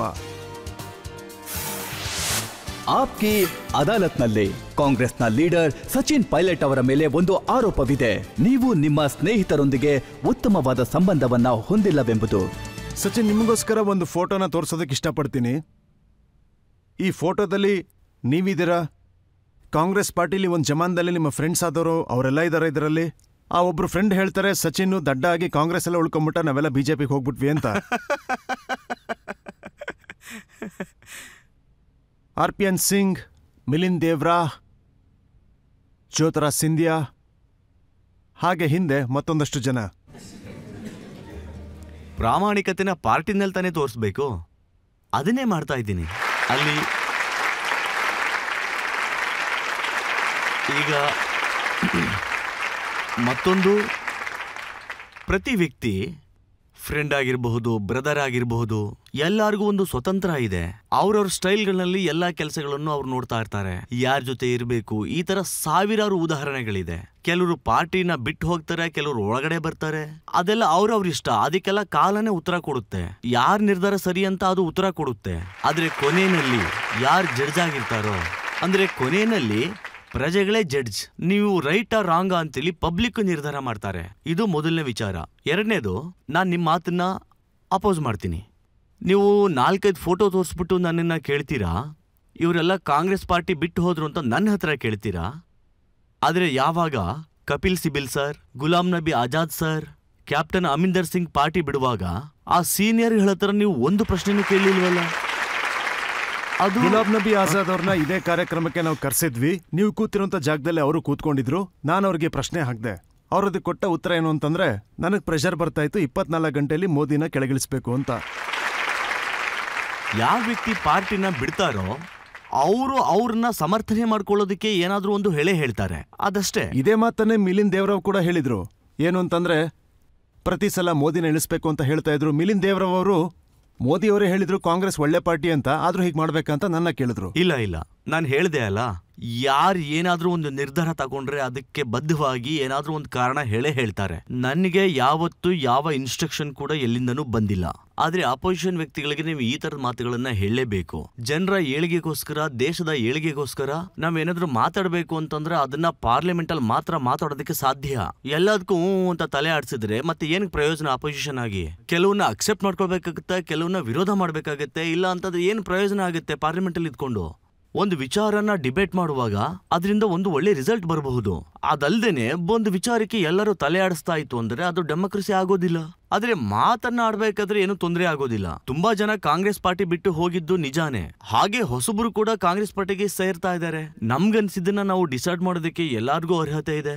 ಆದ್ರೆ ನೀವು ನನ್ನ ಹತ್ರ ಕೇಳಿದ್ರೆ, ಈ 24 ವರ್ಷದಲ್ಲಿ ಪಾರ್ಟಿ ನನ್ಗೆ ಎಲ್ಲೆಲ್ಲಿ ಕೆಲಸ ಮಾಡೋದಕ್ಕೆ ಹೇಳಿತ್ತೋ ನಾನು ಅಲ್ಲೆಲ್ಲ ಕೆಲಸ ಮಾಡಿದ್ದೀನಿ. ಏನ್ ಕೆಲಸ ಹೇಳಿದ್ರು ಅದನ್ನೆಲ್ಲ ಕೂಡ ನಾನು ಮಾಡಿದ್ದೀನಿ. ಸ್ಟೇಟ್ ಇರಬಹುದು, ಸೆಂಟ್ರಲ್ ಇರಬಹುದು, ನಾನು ಅದನ್ನ ಮಾಡಿ ತೋರಿಸಿದ್ದೀನಿ. ಅದು ಅಲ್ಲದೆ ನಾನು ಕೆಲಸ ಮಾಡೋದಕ್ಕೆ ಯಾವತ್ತೂ ಭಯ ಪಟ್ಟವನ ಅಲ್ವೇ ಅಲ್ಲ. ಅದರಲ್ಲೂ ನನ್ಗೆ ಏನಾದ್ರೂ ಒಂದು ಕೆಲಸ ವಹಿಸಿದ್ರು ಅಂತ ಹೇಳಿದ್ರೆ ಅದನ್ನ ನಾನು ಪೂರ್ತಿ ಮಾಡಿನೇ ಆಗೋದು. ಅದನ್ನ ನಾನು ಮಾಡೋದಕ್ಕೆ ಶುರು ಮಾಡ್ತು ಅಂತ ಹೇಳಿದ್ರೆ ನಾನು ಹಿಂದಕ್ಕೆ ತಿರುಗಿ ಯಾವತ್ತೂ ನೋಡೋದಿಲ್ಲ. ಯಾಕಂದ್ರೆ ಕೆಲ್ಸನೇ ಕರ್ಮ. ಸರಿಯಾದ ಕರ್ಮ ಮಾಡಿ. ಇನ್ನೊಂದು ವಿಚಾರ ರಜತ್ ಸರ್, ನೀವ್ ಹೇಳಿದ್ರಿ ಪದವಿ ಇಲ್ಲ ಅಂತ ಬೇಜಾರಾಗಿದ್ದೀರಾ ಅಂತ. ಯಾವ ಕೆಲ್ಸನೂ ವೇಸ್ಟ್ ಆಗೋದಿಲ್ಲ, ನೀವು ಕಷ್ಟಪಟ್ಟು ಕೆಲಸ ಮಾಡಿ, ಪಬ್ಲಿಕ್ ಎಲ್ಲರೂ ನೋಡ್ತಾ ಇರ್ತಾರೆ. ಹಾಗಾಗಿ ನಾವು ಯಾವ ದೆಸೆನಲ್ಲಿ ಹೋಗ್ತಾ ಇರ್ತೀವೋ ಅಲ್ಲಿ ನಾವು ಹೋರಾಟ ಮಾಡ್ಲೇಬೇಕು. ಎಲೆಕ್ಷನ್ ಬರ್ತಾ ಇದೆ, ನಾವು ಆಪೋಸಿಷನ್ ಅಲ್ಲಿ ಇದೀವಿ, ಬಟ್ ಆದ್ರೆ ನಾವು ಈಗ ಒಂದೆರಡು ಎಲೆಕ್ಷನ್ ಅಲ್ಲಿ ಸೋತಿದ್ದೀವಿ ಅಂತ ನಮ್ ಫ್ಯೂಚರ್ ನ ನಿರ್ಧಾರ ಮಾಡಕ್ ಆಗೋದಿಲ್ಲ. ಕಾಲ ಬದಲಾಗ್ತಾನೆ. ಸಚಿನ್ ಅವರೇ, ನಾನು ನಂಬ್ತೀನಿ ನಿಮ್ಗೆ ಯಾವ್ದೇ ಜವಾಬ್ದಾರಿ ಸಿಕ್ಕಿದ್ರು, ನಿಮ್ಗೆ ಪಾರ್ಲಿಮೆಂಟ್ ಅಲ್ಲಿ ಜಾಗ ಸಿಕ್ಕಿತ್ತು, ನೀವು ಕೇಂದ್ರ ಸರ್ಕಾರದಲ್ಲಿ ಮಂತ್ರಿ ಆಗಿದ್ರಿ, ರಾಜಸ್ಥಾನದಲ್ಲಿ ಡೆಪ್ಯೂಟಿ ಚೀಫ್ ಮಿನಿಸ್ಟರ್ ಕೂಡ ಆಗಿದ್ರಿ, ಜೊತೆಗೆ ಸ್ಟೇಟ್ ಪ್ರೆಸಿಡೆಂಟ್ ಕೂಡ ಆಗಿದ್ರಿ. ನೀವು ಎಲ್ಲ ಕಡೆ ಒಳ್ಳೆದನ್ನೇ ಮಾಡಿದಿರಾ, ಒಳ್ಳೆ ಕೆಲಸಗಳನ್ನ ಮಾಡಿದಿರಾ, ಪಾರ್ಟಿಗೆ ಒಳ್ಳೆ ಹೆಸರು ತಂದಿದ್ದೀರಾ. ಇದರಿಂದಾನೇ ಜನ ಏನು ಹೇಳ್ತಾರೆ ಅಂತಂದ್ರೆ, ನಿಮ್ಮ ಜೊತೆ ಯಾರ್ಯಾರಿದ್ರೋ ಯಾಕೆ ಅವರು ಒಬ್ಬೊಬ್ಬರಿಗೆ ಪಾರ್ಟಿನ ಬಿಟ್ಟು ಹೋದ್ರು. ಮಿಲಿಂದ್ ದೇವರಾವ್ ಆಗಿರ್ಬೋದು, ಜ್ಯೋತಿರಾಜ್ ಸಿಂಧಿಯಾ ಆಗಿರ್ಬೋದು, ಜಿತಿನ್ ಪ್ರಸಾದ್ ಆಗಿರ್ಬೋದು, RPN ಸಿಂಗ್ ಆಗಿರ್ಬೋದು, ಇವರೆಲ್ಲ ಯಂಗ್ ಲೀಡರ್ಸ್ ಆಗಿದ್ರು. ಇವರಿಗೆ ಪಾರ್ಟಿ ಜವಾಬ್ದಾರಿ ಕೊಟ್ಟಿತ್ತು, ಆದ್ರೆ ಯಾಕೆ ಯಾರು ಉಳ್ಕೊಳ್ಳಿಲ್ಲ? ನೋಡಿ, ಏನಾದ್ರೂ ಒಂದು ಡಿಸ್ಸ್ಯಾಟಿಸ್ಫ್ಯಾಕ್ಷನ್ ಇದ್ದೇ ಇರುತ್ತೆ, ವಾದ ವಿವಾದ ಇರುತ್ತೆ. ಎಲ್ಲ ಅವರ ರಾಜಕೀಯ ಕರಿಯರ್ನಲ್ಲಿ ಇಲ್ಲಿರೋ ಬದಲು ಅಲ್ಲಿ ಹೋಯ್ತು ಅಂದ್ರೆ ಏನಾದ್ರು ಆಗ್ಬಹುದು ಅಂತ ಯೋಚನೆ ಮಾಡಬಹುದು. ಇದೆಲ್ಲ ಅವ್ರ ನಿರ್ಧಾರಗಳು. ನೀವ್ ಯಾಕೆ ಬರೀ 5 ಜನದಲ್ಲೇ ನಿಂತ್ಕೊಂಡಿದ್ದೀರಾ? ತುಂಬಾ ಜನ ಕಾಂಗ್ರೆಸ್ ಪಾರ್ಟಿನ ಜಾಯ್ನ್ ಆಗ್ತಿದ್ದಾರೆ, ಬೇರೆ ಬೇರೆ ಸ್ಟೇಟ್ ಅಲ್ಲಿ, ಬೇರೆ ಬೇರೆ ಜಾಗದಲ್ಲಿ. ಎಲೆಕ್ಷನ್ ಟೈಮ್ ಅಲ್ಲಿ ಇದೆಲ್ಲ ನಡೀತಾನೆ ಇರುತ್ತೆ, ಅದು ಸಹಜ. ಅದ್ರ ಬಗ್ಗೆ ಹೆಚ್ಚಿನದಾಗಿ ತಲೆ ಚುನಾವಣೆ ವಿಷಯ ಬಂದಾಗ, ಈಗ ಪಂಜಾಬ್ ಅಲ್ಲಿ ಚುನಾವಣೆ ಆಯ್ತು, ಅಮರೇಂದ್ರ ಸಿಂಗ್ ಅವರು ಮುಖ್ಯಮಂತ್ರಿ ಆಗಿದ್ರು. ಅರ್ಧ ದಾರಿನಲ್ಲೇ ಅವ್ರನ್ನ ಕುದುರೆಯಿಂದ ಕೆಳಗಿಳಿಸ್ಬಿಟ್ರು. ಮತ್ತೆ ಸಿದ್ದು ಜೋರ್ನ ಏನ್ ನಿಲ್ಸಿದ್ರು, ಅವ್ರು ಇವತ್ತು ಏನ್ ಮಾಡ್ತಿದ್ದಾರೆ ಅಂತ ಎಲ್ರಿಗೂ ಗೊತ್ತು. ಅದಕ್ಕೆ ನಾನು ಏನ್ ಹೇಳಿದೆ, ಈ ರಾಜಕೀಯದಲ್ಲಿ ಯಾರಿಗೂ ಯಾವತ್ತೂ ಗ್ಯಾರಂಟಿ ಅನ್ನೋದು ಇರೋದೇ ಇಲ್ಲ. ಏನ್ ನಡೀತೆ ಅನ್ನೋದು ಗೊತ್ತಾಗಲ್ಲ. ವರ್ತಮಾನದಲ್ಲಿ ಏನ್ ನಡೀತಾ ಇರ್ತದೆ ಅದಷ್ಟೇ ಮುಖ್ಯ. ಪ್ರತಿಯೊಬ್ಬರಿಗೂ ಒಂದು ಸ್ಟೈಲ್ ಇರುತ್ತೆ. ಒಬ್ಬರನ್ನ ನೀವು ಜಡ್ಜ್ ಮಾಡ್ಬಿಟ್ಟು ಎಲ್ಲಾರನ್ನೂ ಅದೇ ರೀತಿ ನೋಡೋದಕ್ಕಾಗೋದೇ ಇಲ್ಲ. ಒಬ್ಬೊಬ್ರಲ್ಲೂ ಕೂಡ ಒಂದೊಂದು ರೀತಿಯ ವಿಶಿಷ್ಟತೆ ಇರುತ್ತೆ.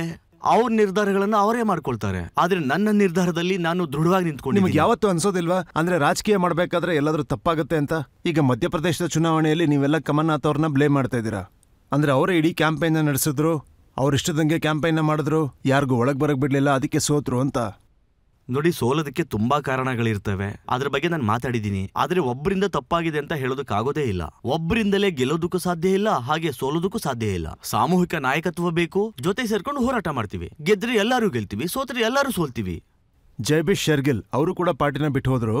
ಅವ್ರು ಹೇಳಿದ್ದು, ನಮ್ಮ ಪ್ರಾಬ್ಲಮ್ ಕಾಂಗ್ರೆಸ್ ಪಾರ್ಟಿಲಿ ಜನರಲ್ ಅಂತ ಯಾರಿದ್ರೋ, ಅಂದ್ರೆ ರಾಹುಲ್ ಗಾಂಧಿ ಅವರು ಅವರ ಸೇನೆ ಮೇಲೆನೆ ದಾಳಿ ಮಾಡ್ತಾರೆ ಅಂತ. ತಪ್ಪೋದು. ಇಲ್ಲಿ ನೋಡಿ, ರಾಹುಲ್ ಗಾಂಧಿ ಬಗ್ಗೆ ಯಾರು ಏನ್ ಬೇಕಾದ್ರೂ ಮಾತಾಡಬಹುದು. 20 ವರ್ಷಗಳಿಂದ ಅವ್ರ ಬಗ್ಗೆ ನನಗೆ ಚೆನ್ನಾಗಿ ಗೊತ್ತಿದೆ. ಅವರು ಯಾವಾಗ್ಲೂ ತುಂಬಾ ಯಂಗ್ಸ್ಟರ್ಸ್ಗೆ ಚಾನ್ಸ್ ಕೊಡ್ತಾರೆ. ನೀವು ಯಾರ ಬಗ್ಗೆ ಹೇಳ್ತಾ ಇದ್ದೀರಾ ಅವರೇ ಪ್ರಾಬ್ಲಮ್. ಹಾಗೆ ಹೇಳಕ್ ಹೋದ್ರೆ ನಮ್ಮ ದೇಶದಲ್ಲಿ ತುಂಬಾ ಯಂಗ್ಸ್ಟರ್ಸ್ ಇದ್ದಾರೆ, ಲೀಡರ್ಸ್ ಆಗಿದ್ದಾರೆ, ಊರಿನ ಮುಖಂಡರಾಗಿದ್ದಾರೆ. ಅವ್ರಗಳ ಬಗ್ಗೆ ನಿಮ್ಗೆ ಗೊತ್ತಿದೆಯೇ ಇಲ್ವೋ? ಅವ್ರುಗಳು ಮುಂದೆ ಬರೋದಕ್ಕೆ ಚಾನ್ಸ್ ಕೊಡ್ತಿದ್ದಾರೆ. ಯೂತ್ ಕಾಂಗ್ರೆಸ್ ಅಲ್ಲಿ ಎಲೆಕ್ಷನ್ ನಡೆಯುತ್ತೆ, ಯಾರಿಗೆಲ್ಲ ಎಲೆಕ್ಷನ್ ಬಗ್ಗೆ ಅನುಭವನೇ ಇಲ್ವೋ ಅಂತವ್ರಿಗೂ ಕೂಡ ಮುಂದೆ ಬರೋದಕ್ಕೆ ಚಾನ್ಸ್ ಕೊಡ್ತಾರೆ. ನಾವು ಆಪೋಸಿಷನ್ ಅಲ್ಲಿ ಇದೀವಿ, ಎಲೆಕ್ಷನ್ ಅಲ್ಲಿ ನಾವು ಗೆದ್ದಿಲ್ಲ, ಆಗ ಅಪವಾದ ಮಾಡೋದು ತುಂಬಾ ಈಸಿ. ಒಂದ್ಸಲ ನಾವು ಕೂಡ ರೂಲಿಂಗ್ ಪಾರ್ಟಿಲಿ ಇದ್ವಿ, ನಾವು ಮಾಡಿದೆಲ್ಲ ಚೆನ್ನಾಗಿ ಗೊತ್ತಾಗ್ತಾ ಇತ್ತು. ಸಮಯದ ಜೊತೆ ವ್ಯಕ್ತಿ ಬದಲಾಯಿಸಬೇಕಾಗಿಲ್ಲ, ಪರಿಸ್ಥಿತಿಗಳು ಬದಲಾಗ್ತಿರುತ್ತೆ. ಆದ್ರೆ ನೀನು ನಿಜವಾದ ದಾರಿನಲ್ಲಿ ಹೋಗ್ಬೇಕಷ್ಟೇ. ಮನ್ಸಲ್ಲಿ ಏನಾದ್ರೂ ಇದ್ರೆ ಅದನ್ನ ಹೇಳ್ಬೇಕು. ನನ್ಗೆ ಇಲ್ಲಿ ಇರೋದಕ್ಕೆ ಆಗ್ತಾ ಇಲ್ಲ, ಅಲ್ಲಿ ನನ್ಗೆ ಒಳ್ಳೆ ಆಫರ್ ಸಿಗ್ತಾ ಇದೆ, ಅದನ್ನ ನೇರವಾಗಿ ಹೇಳಿ. ಆದ್ರೆ ಲೀಡರ್ನ ಬೈದು ಹೋಗ್ತಾರಲ್ಲ, ಅದು ದೊಡ್ಡ ತಪ್ಪು. ಸ್ವಲ್ಪ ವರ್ಷಗಳ ಹಿಂದೆ ನೀವು 21 MLAಗಳು ಬಂದಿದ್ರು ಅಂತ ಹೇಳಿದ್ರಿ. 2018ರಲ್ಲಿ ನೀವು ಪಾರ್ಟಿಗೆ ಸ್ಟೇ ಅನ್ನ ತಂದ್ರಿ. ಈಗ ನಾವು 8 ವರ್ಷಗಳ ಹಿಂದೆ ಹೋಗಿ ನೋಡಿದ್ರೆ ಪ್ರತಿಯೊಂದು ರಾಜ್ಯದ ಪಕ್ಷದ ಇದೇ ಒಂದು ಚರ್ಚೆಯಾಗಿದೆ, ಅದು ಕೂಡ ರಾಜಸ್ಥಾನ ಸರ್ಕಾರದ್ದು. ಸ್ವಲ್ಪ ವರ್ಷಗಳ ಹಿಂದೆ ನಾವು ನಿಮ್ಮನ್ನ ತುಂಬಾ ಜಾಗದಲ್ಲಿ ನೋಡಿದೀವಿ. ಇವತ್ತಿನ ದಿನ ನೋಡಿದ್ರೆ ನೀವು ವರ್ಲ್ಡ್ ಫೇಮಸ್ ಆದಂತ ಈ ಒಂದು ಕಾರ್ಯಕ್ರಮದಲ್ಲಿ ಭಾಗವಹಿಸಿದ್ದೀರಾ. ಈಗ ನಿಮ್ಮನ್ನ CM ಆಗಿ ಎಲೆಕ್ಟ್ ಮಾಡಿಲ್ದಿರೋದು ನ್ಯಾಯನ ಅಥವಾ ಅನ್ಯಾಯನ ನೀವೇ ಹೇಳ್ಬೇಕು. ಇದಕ್ಕಿಂತ ಮುಂಚೆ ಪ್ರತಿಯೊಂದು ಜಾಗದಲ್ಲಿ ನಿಮ್ಮ ಒಂದು ಛಾಯಾಚಿತ್ರವೇ ಇತ್ತು. ಇದ್ರ ಬಗ್ಗೆ ನಿಮ್ಮ ಅಭಿಪ್ರಾಯ ಏನು? ನೋಡಿ, ಈ ವಿಚಾರದ ಬಗ್ಗೆ ನಾನು ಮೊದಲೇ ಹೇಳಿದ್ದೀನಿ, ಈಗಲೂ ಕೂಡ ಹೇಳ್ತಿದ್ದೀನಿ. ನಮ್ಮ ಹಣೆ ಬರಹದಲ್ಲಿ ಏನು ಅಂತ ಬರ್ದಿದೆಯೋ ಅದನ್ನ ಬದಲಾಯಿಸೋದಕ್ಕೆ ಸಾಧ್ಯನೇ ಇಲ್ಲ. ಬರ್ದಿಲ್ಲ ಅಂದ್ರೆ ಅದು ಸಿಗೋಕ್ ಸಾಧ್ಯನೇ ಇಲ್ಲ. ಮತ್ತು ಇನ್ನೊಂದು ವಿಚಾರ, ನ್ಯಾಯ ಅನ್ಯಾಯಗಳನ್ನ ಬರೆಯೋನು ಅವನ್ ಮೇಲ್ ಕೂತಿದ್ದಾನೆ, ಅದನ್ನ ಅವನ್ ಮಾಡ್ತಾನೆ. ನಾವು ಮನಸ್ಸು ಬಿಚ್ಚಿ ಬದುಕಬೇಕು, ಆಗ ಮಾತ್ರ ಜನರ ಪ್ರೀತಿ ಸಿಗುತ್ತೆ, ಆದರ ಸಿಗುತ್ತೆ. ಅದಕ್ಕಿಂತ ಪುಣ್ಯದ ಕೆಲಸ ಬೇರೆ ಏನಿದೆ?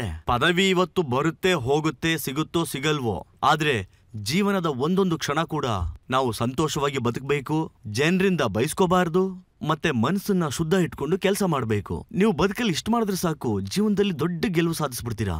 ಮತ್ತೆ ಪದವಿ ಪೋಸ್ಟ್ ಬಗ್ಗೆ ನೀವ್ ಹೇಳ್ತಾ ಇದ್ದೀರಿ ಪದವಿ ಅಂತ. ಎಷ್ಟು ಜನ ಇದ್ದಾರೆ ಗೊತ್ತಾ? ದೊಡ್ಡ ದೊಡ್ಡ ಪದವಿನಲ್ಲಿ ಇರ್ತಾರೆ, ಯಾರು ಅವ್ರನ್ನ ನೋಡೋದೇ ಇಲ್ಲ, ಹೆಸರು ಕೂಡ ಜ್ಞಾಪಕ ಇರಲ್ಲ. ಈ ವಿಚಾರದಲ್ಲಿ ದೇವ್ರಿಗೆ ಥ್ಯಾಂಕ್ಸ್ ಹೇಳ್ಬೇಕು. ನಾನು ಎಲ್ಲೇ ಹೋದ್ರೂ ಕೂಡ ಜನ ಆಶೀರ್ವಾದ ಮಾಡ್ತಾರೆ, ಒಳ್ಳೆ ಒಡನಾಟ ಇಟ್ಕೊಂಡಿದೀನಿ. ಅದು ಬಂದು ನನಗೆ ತುಂಬಾ ಉತ್ಸಾಹ ತುಂಬುತ್ತೆ ಎಲ್ಲರ ಜೊತೆ ಕೆಲಸ ಮಾಡೋದಕ್ಕೆ. ಸರ್, ಕಷ್ಟಪಟ್ಟಿದ್ ನೀವು, ಹೆಸರು ತಗೊಂಡಿದ್ದು ಬೇರೆಯವರು. ಆತರ ಏನೂ ಇಲ್ಲ, ಎಲ್ರು ಕೂಡ ಕೆಲಸ ಮಾಡ್ತಾರೆ. ಏನಾದ್ರೂ ನನ್ಗೆ ದೊಡ್ಡ ಪದವಿ ಏನಾದ್ರೂ ಕಾಯ್ಕೊಂಡಿದೆ ಏನೋ ಯಾರಿಗ್ ಗೊತ್ತು. ಸರಿ, ನೀವು ಕೇಳಿ. ಸರ್, ನಿಮ್ಮ ಇಂಟರ್ನೆಟ್ನಲ್ಲಿ ಒಂದು ವಿಡಿಯೋ ಇದೆ. 51 ಮೀಟರ್ ಉದ್ದ ಇರುವ ಬಟ್ಟೆಯ ಪೇಟನ ನೀವು ಕೇವಲ 2 ನಿಮಿಷದಲ್ಲಿ ಕಟ್ಕೊಂಡಿದ್ರಿ. ಮತ್ತೆ ನೀವು ಅದೇ ರೀತಿ ಪೇಟ ಕಟ್ಟಿ ತೋರಿಸ್ತೀರಾ ನಮ್ಗಿಲ್ಲಿ? Please sir.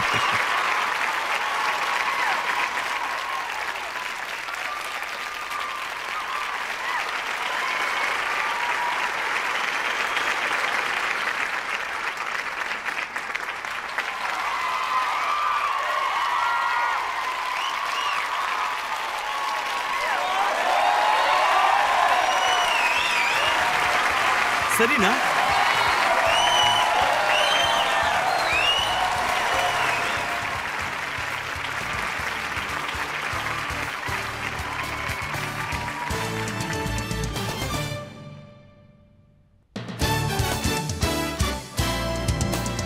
Welcome back. ಇವತ್ತು ನಾವು ಪ್ರಶ್ನೆಯನ್ನ ಮಾಡಿದ್ದು, ಮೊಕದ್ದಮೆ ಹಾಕಿದ್ದು ಕಾಂಗ್ರೆಸ್ನ ಮಹಾಸಚಿವ ಸಚಿನ್ ಪೈಲಟ್ ಅವರ ಮೇಲೆ. ಈಗ ಮುಂದೆ ಆಪ್ಕೆ ಅದಾಲತ್ನಲ್ಲಿ ಇಂದಿನ ಜಡ್ಜ್ ಆಗಿರೋ ಸಂಜೀವ್ ಶ್ರೀವಾತ್ಸ್ ಅವರು ಪ್ರಶ್ನೆ ಹಾಕ್ತಾರೆ. ದೇಶದ ಅತ್ಯಂತ ಕಠಿಣವಾದಂಥ ಪ್ರಶ್ನೆಗಳನ್ನ ಕೇಳೋದು ರಜತ್ ಶರ್ಮಾ ಅಂತ ಪ್ರತಿಯೊಬ್ಬ ಭಾರತೀಯನಿಗೂ ಕೂಡ ಅದ್ರ ಬಗ್ಗೆ ಗೊತ್ತಿದೆ. ಇವತ್ತೊಂದು ದಿನ ಈ ಒಂದು ಕಾರ್ಯಕ್ರಮಕ್ಕೆ ನೀವು ಬಂದಿದ್ದೀರಿ ಪೈಲಟ್. ಇದ್ರ ಬಗ್ಗೆ ನನಗೆ ಸಾಕಷ್ಟು ಸಂತೋಷ ಇದೆ. ಇದಕ್ಕೆ ಖಂಡಿತವಾಗಿ ಪ್ರಶಂಸೆ ಮಾಡಬೇಕು. ಮತ್ತೆ ಇದೇ ಕಾರ್ಯಕ್ರಮದಲ್ಲಿ ಮತ್ತೊಂದು ವಿಷಯನ ಹೇಳಬೇಕು. ಅದೇನಂದ್ರೆ, ಈ ದೇಶದಲ್ಲಿ ನೀವು ತುಂಬಾ ಮುಖ್ಯವಾದ ವ್ಯಕ್ತಿ ಅಂತ ಹೇಳೋದಕ್ಕೆ ಇಷ್ಟಪಡ್ತೀನಿ. ನೀವು ತುಂಬಾ ತೇಜಸ್ವಿ ವ್ಯಕ್ತಿ, ತುಂಬಾ ಚೆನ್ನಾಗಿ ಓದ್ಕೊಂಡಿದ್ದೀರಿ, ಒಳ್ಳೆ ಡಿಗ್ರಿ ಕೂಡ ನಿಮ್ಮಲ್ಲಿದೆ. ಪ್ರಾಸಿಕ್ಯೂಷನ್ ವಕೀಲರಾದವರು ಹೇಳಿದ್ರು, ರಾಜೇಶ್ ಪೈಲಟ್ ಅವರು ಈ ದೇಶ ಕಂಡಂತ ಅತ್ಯುತ್ತಮವಾದಂತ ರಾಜಕೀಯ ನಾಯಕರಂತ ಹೇಳಿದ್ರು. ಇದೇ ಕಾರ್ಯಕ್ರಮದಲ್ಲಿ ನಾನು ಮತ್ತೊಂದು ವಿಷಯ ಹೇಳೋದಕ್ಕೆ ಇಷ್ಟಪಡ್ತೀನಿ. ನಿಮ್ಮ ತಂದೆಯವ್ರ ಬಗ್ಗೆ ಆಗಿರ್ಬೋದು, ನಿಮ್ಮ ಬಗ್ಗೆ ನಮಗೆ ಸಾಕಷ್ಟು ಅಭಿಮಾನವಿದೆ ಅಂತ ಹೇಳೋದಕ್ಕೆ ಇಷ್ಟಪಡ್ತೀನಿ. ನಿಮ್ಮ ಜೀವನವು ಹೀಗೆ ಯಶಸ್ವಿಯಾಗಲಿ ಅಂತ ಇವತ್ತಿನ ದಿನ ಈ ಒಂದು ಕಾರ್ಯಕ್ರಮದಲ್ಲಿ ನಾವೆಲ್ಲರೂ ಕೂಡ, ಪ್ರತಿಯೊಬ್ಬ ವ್ಯಕ್ತಿ ಕೂಡ ಆಶಿಸ್ತೀವಿ. ಇವತ್ತಿನ ದಿನ ನೀವು ಎಲ್ಲಾದ್ರೂ ಇರ್ಬೋದು, ಈ ಕಡೆ ಇರ್ಬೋದು, ತಪ್ಪಿದ್ರೆ ಆ ಕಡೆ ಇರ್ಬೋದು, ಅದು ನಿಮ್ಮ ಒಂದು ಸ್ವಂತ ವಿಷಯ. ಆದ್ರೆ ನೀವೊಬ್ಬ ಸ್ಟ್ರಾಂಗ್ ವ್ಯಕ್ತಿ ಅಂತ ನಿಮ್ಮ ಆಪೋಸಿಟ್ ಕ್ಯಾಂಡಿಡೇಟ್ ಅವರು ಸಾಕಷ್ಟು ಸಲ ಹೇಳಿದ್ದಾರೆ. ತುಂಬಾ ಕಮ್ಮಿ ಜನ ನಾಯಕರು ಒಂದೇ ಪಕ್ಷದಲ್ಲಿ ಉಳ್ಕೋತಾರೆ, ಅವರಲ್ಲಿ ನೀವು ಕೂಡ ಒಬ್ರು. ನೀವು ಡೆಮೋಕ್ರಸಿನ ತುಂಬಾ ಬಲಶಾಲಿ ಮಾಡ್ತೀರಂತ ನಮಗೆ ತುಂಬಾ ನಂಬಿಕೆ ಇದೆ. ನಿಮ್ಮ ಕೆಲಸ ಏನಿದೆ ಅದನ್ನ ನೀವು ಮುಂದುವರಿಸಿ. Thank you. ನನ್ನ ಪ್ರಕಾರ ನಮ್ಮ ದೇಶದ ರಾಜಕಾರಣದಲ್ಲಿ ಬೇಕಾಗಿರೋದು ಸಚಿನ್ ಪೈಲಟ್ ರಂತ ಯುಕ್ತಿ, ಇವರಂತ ಇಂಟೆಲಿಜೆನ್ಸ್ ಮತ್ತೆ ಅವರ ಕಾರ್ಯವೈಖರಿ ತುಂಬಾನೇ ಮುಖ್ಯ ಆಗುತ್ತೆ. ನನ್ನ ಆಶಯ ಏನು ಅಂದ್ರೆ, ಇವರು ಸಫಲರಾಗಿ ತುಂಬ ಮೇಲಕ್ಕೆ ಹೋಗಿ ದೊಡ್ಡ ಜವಾಬ್ದಾರಿಯನ್ನು ತಗೊಳ್ಳಿ ಅಂತ, ಹಾಗೆ ದೇಶದ ಪ್ರಜೆಗಳಿಗೆ ಒಳ್ಳೆಯದನ್ನು ಮಾಡಲಿ ಅಂತ. ಇವತ್ತಿನ ಕಾರ್ಯಕ್ರಮ ಇಲ್ಲಿಗೆ ಮುಗಿಯುತ್ತೆ. ಮುಂದಿನ ಕಾರ್ಯಕ್ರಮದಲ್ಲಿ ನಿಮ್ಮನ್ನು ಭೇಟಿಯಾಗ್ತೀನಿ ಮತ್ತೊಬ್ಬ ಗಣ್ಯ ವ್ಯಕ್ತಿಯ ಜೊತೆ. ನಮಸ್ಕಾರ.